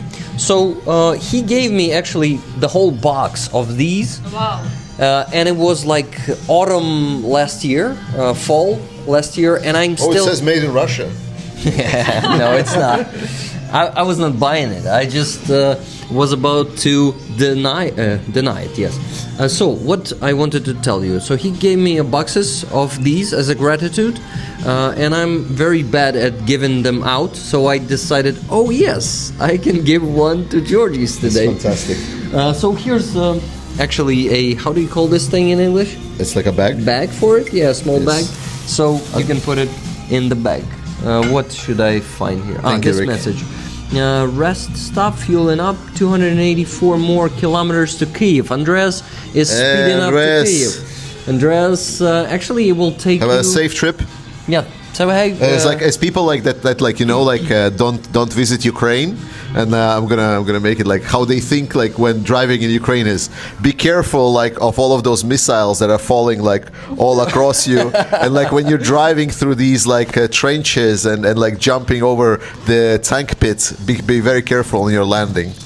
Because like when sometimes like always like, oh, you're going to Ukraine, and I think like you cross the border, and then it's like literally like a D-Day. It's like there's like basically like these fortifications, like gunfire everywhere. Like people go with like paint in their eyes and stuff. Like that's the expectation for how the war in Ukraine looks And like. at the same time, I know some people, like my friends who evacuated in 2022, like people in Europe, asked them, do you have Wi-Fi in Ukraine? Do you have microwaves? And I'm like, what the hell? About the faces. Look at Roman Strohimen's Actually, it's face. not that bad. It's not terrible though. It's not terrible. I agree. But does it Could be look like better. him? Yes, it does. It does. It Yeah. actually does. So, guys, it's pretty far. I don't want to stand up once again. I actually have Hey, guys, don't backpack worry. on my laps. So, I'm looking for a patch that I wanted to give to Georgijs, but I am still not finding it. But even if I don't find it, I have another idea. Thank you. I mean, like the mug is already more than enough. Like it's fantastic. Well, man, this is a special one, so you will understand what I'm talking about. Hey, Rick. Combat gauze, maybe? No, I'm good. Lina, a question for you. How did me? you learn to speak such a good English in Ukraine? Practice makes perfect, but it's not like the best. I think I could do better, and really, I want to attend some lessons. Yeah, because sometimes, like when I have a thought in Ukrainian, I have to rephrase it several times to say it in English. So, I believe watching series in Mein original language. Freund, we have $30 donation from Yay. Martin once again to reach our goal. Keep up the good work. Slava Ukraini, Heroям Slava. Free Slava. Crimea tickets, please. Thank you very much. Then Megan G. Tickets for Austin. That's Austin. $20. So, and then $20 from Linda H. for Fundraiser. Tickets, please. Linda H. So we went over the goal by $42, guys. Yay. This is the answer to the question of the universe and stuff, because I don't remember all the title of that question. Do you remember it? Hitchhiking... Hitchhiker's Guide to Galaxy. Yes. Yeah.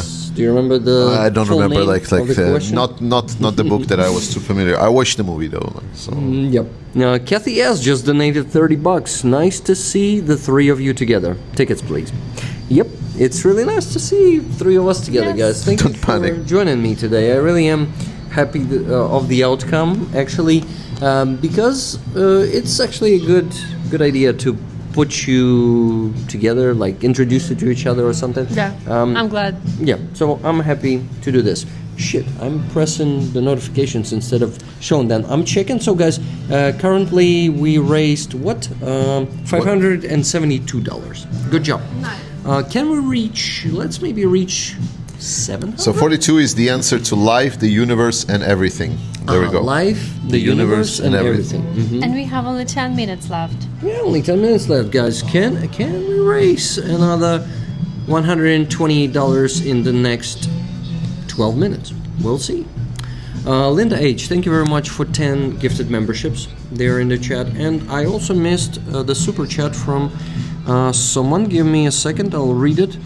It was Edward Cooley, $5 super chat. Thank you very much. Dump Trump and save America. Yeah, guys, if you're from United States, that's a task for you.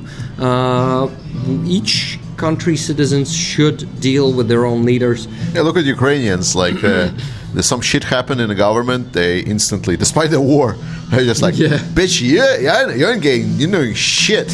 It's like we're gonna come for you. It's like literally, like if those protests would be with the Bad Boys music going, I would not be surprised. You know, so Georgijs, I could not find one. This is why I want to give you not this one. It's so good. Oh my god, it's so beautiful. I gotta give you this one. I have one or two more left, so I'll put here instead of this one, I'll put another one on my backpack, and I want to give you this one. Thank you. So this one is beautiful. I've seen this before. I need to show this. Can you show this? Because I cannot stand like I have a flag in my lap. Let's show the flag once again. Yeah, so we'll know let's what do it. They're losing. Huh? Yes. Take this. The mic. Okie doke. So guys, a beautiful flag from the 3rd Assault Brigade. I actually have the light with me. Let me pull it out of my backpack and shine some light on this mystery of a flag. You sure it's needed? You sure it's needed? Yeah, because it's getting darker here, and look at this. Pretty neat. So it's from the 3rd Assault Brigade. Let me reduce the light intensity. Guys, I think that's enough. Thank you. People have seen what they needed, but if you want to cover yourself for longer, it's totally understandable.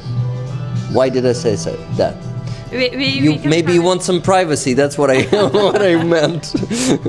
Okay, so also let's make it warmer like this. Yeah, I think it's gonna be good. I don't think it's warmer. It's already 30 degrees. Like no more heat. Please. We're talking about different type of warmth, you know.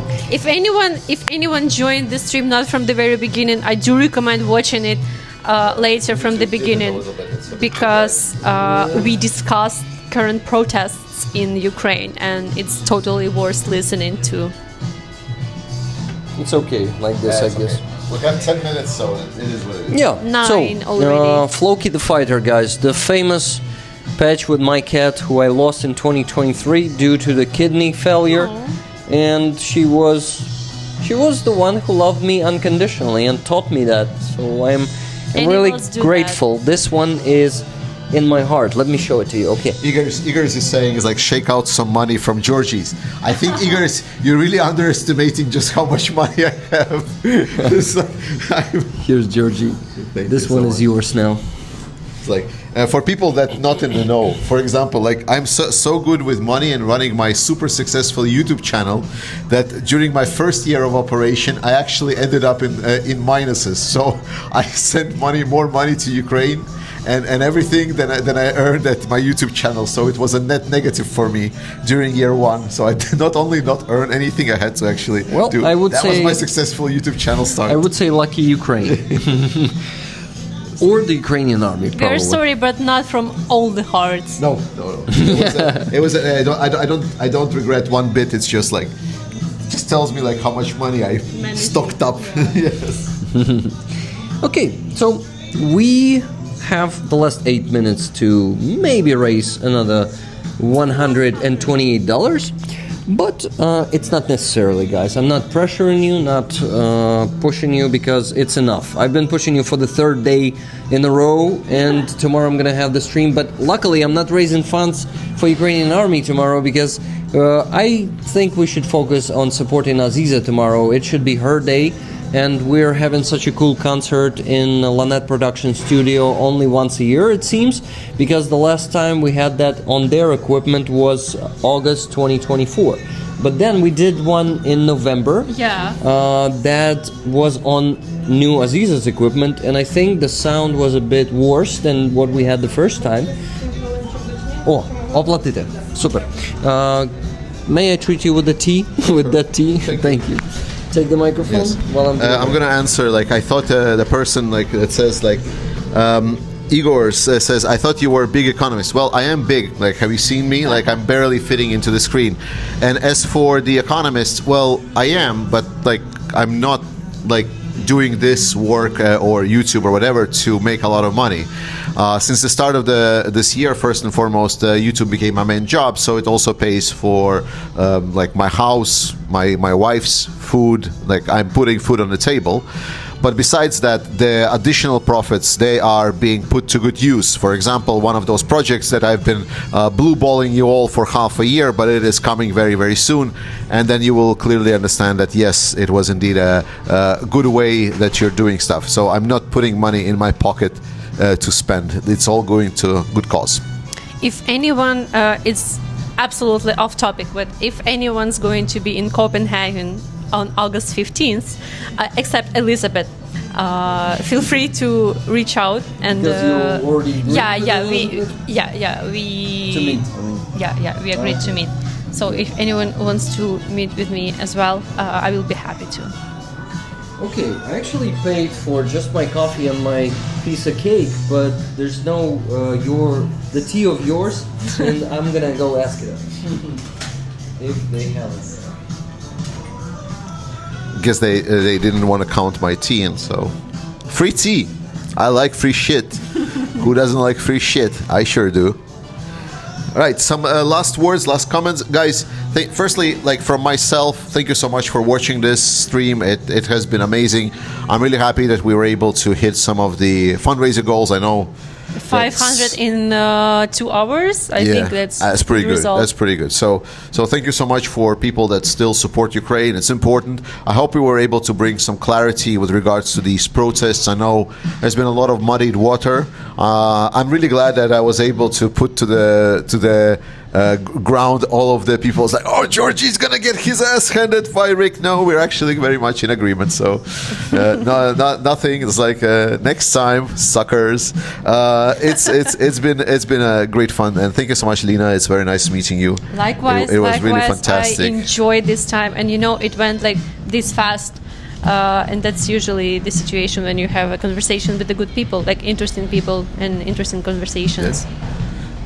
And I followed Prune 60 on Blue Sky, so yeah, Prune 60, like, and she's apparently, like, people corrected me, she's American, so fantastic person. The amount of work she's doing is just incredible. Like, just anything you want to find out about Russia economy and trends, like on a constant month-by-month basis, fucking fantastic. Just like best source ever. what are your plans like in the nearest future? Well, except these besides the secret thing that I'm doing, yes. Well, we will have an associated thing that's going to be a fundraiser. Right now, I'm going to be going back to Denmark, so hopefully we'll start releasing some of the normal videos. My channel has been mostly run by the clips from the streams, and there's a lot of people that are asking, like, when is the normal videos? We're going to cover the situation in the front line very, very soon, because the situation around Pokrovsk, Mirnograd, unfortunately, is getting worse.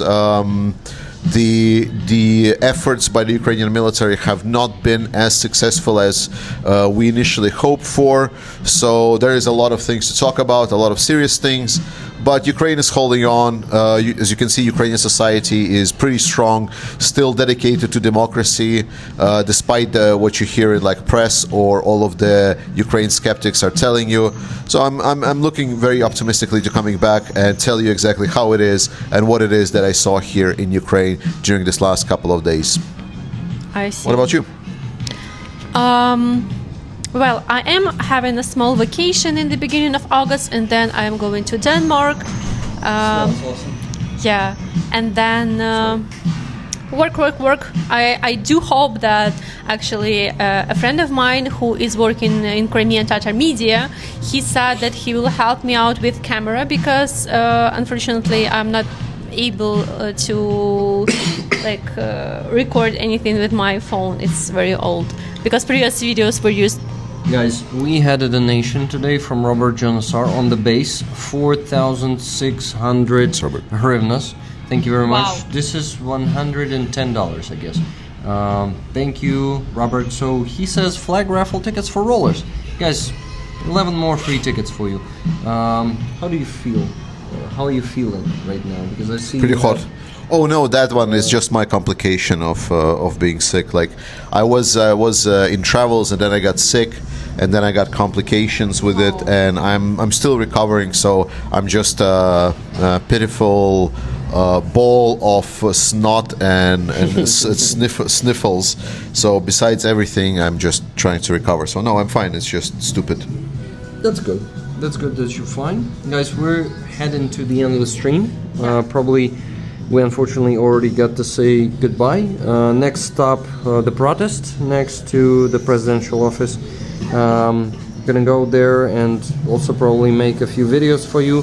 I want to announce a video that I'm gonna post after I come back home from the protest, and actually I finished that video. I even rendered the whole thing, and it's gonna be a long one, but I'm gonna provide you some very interesting, in my opinion, content that touched me a lot, and I basically a few times almost had, not almost, but I had tears there, and it was hard for me to speak when I was translating that video for you. This is the interview of the people from the protest on day one who were entering the booth for a short phrase, a few sentences. They were saying why they are here. And you have the chance to hear it from Ukrainian students, veterans, actual soldiers who are serving right now, and from also activists, from one deputy, I think one of the not so many in Ukrainian government who we are not ashamed with, who we don't feel the Spanish shame for, Georgijs. I think you probably heard of him. Yes. So, did you hear any cringe about him? Because I heard good things. And Sterenko invited him to his stream not so long ago. So, guys, this guy seems to be based. But anyway, it's like at least 20 people who are speaking out. And there are some really touching stories because there are people who lived in occupation, and there are people who are serving right now.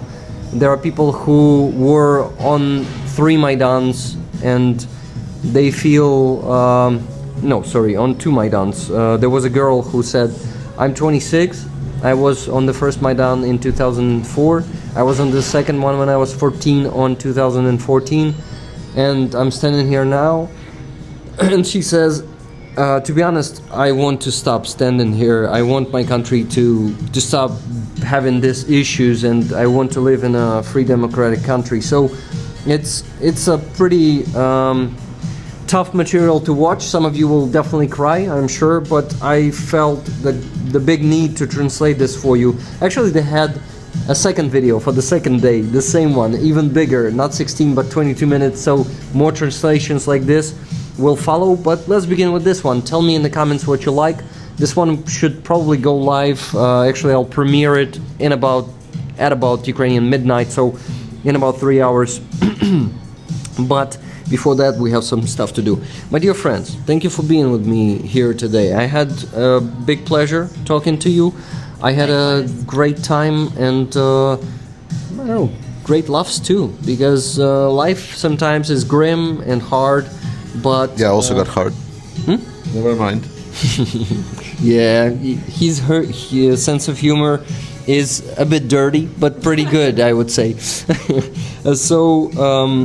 But having some sense of humor always helps to deal with it. I'm happy that we had also some humor here today. Thank you everyone for your support with all those gifted memberships, super chats, and most importantly with your donations, because today we raised $572 on PayPal and $110 more on the base, and it's a pretty good result considering that I'm raising approximately the same amount of money every day right now for 3 days in a row.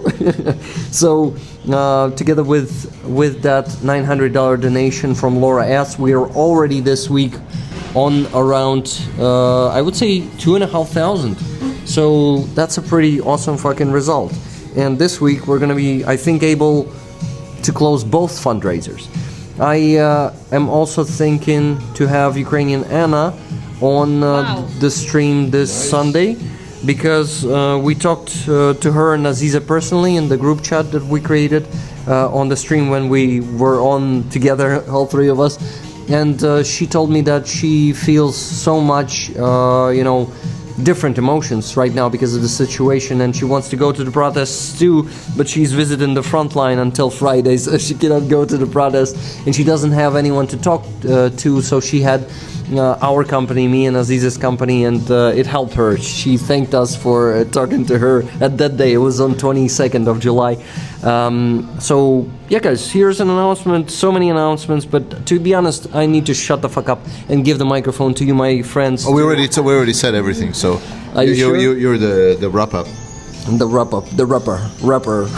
Okay, so my representing, guys, I just want to thank you all for standing with Ukraine in these hard times, and for supporting not just the army and also now the Ukrainian people in the rear who are fighting injustice and corruption. I'm so grateful to you guys. We're definitely gonna overcome, and Ukrainian people, I realized today that Ukrainian people can withstand literally anything and everything, and we proved it in our history. We survived multiple genocides. We survived total occupation for around 80 years.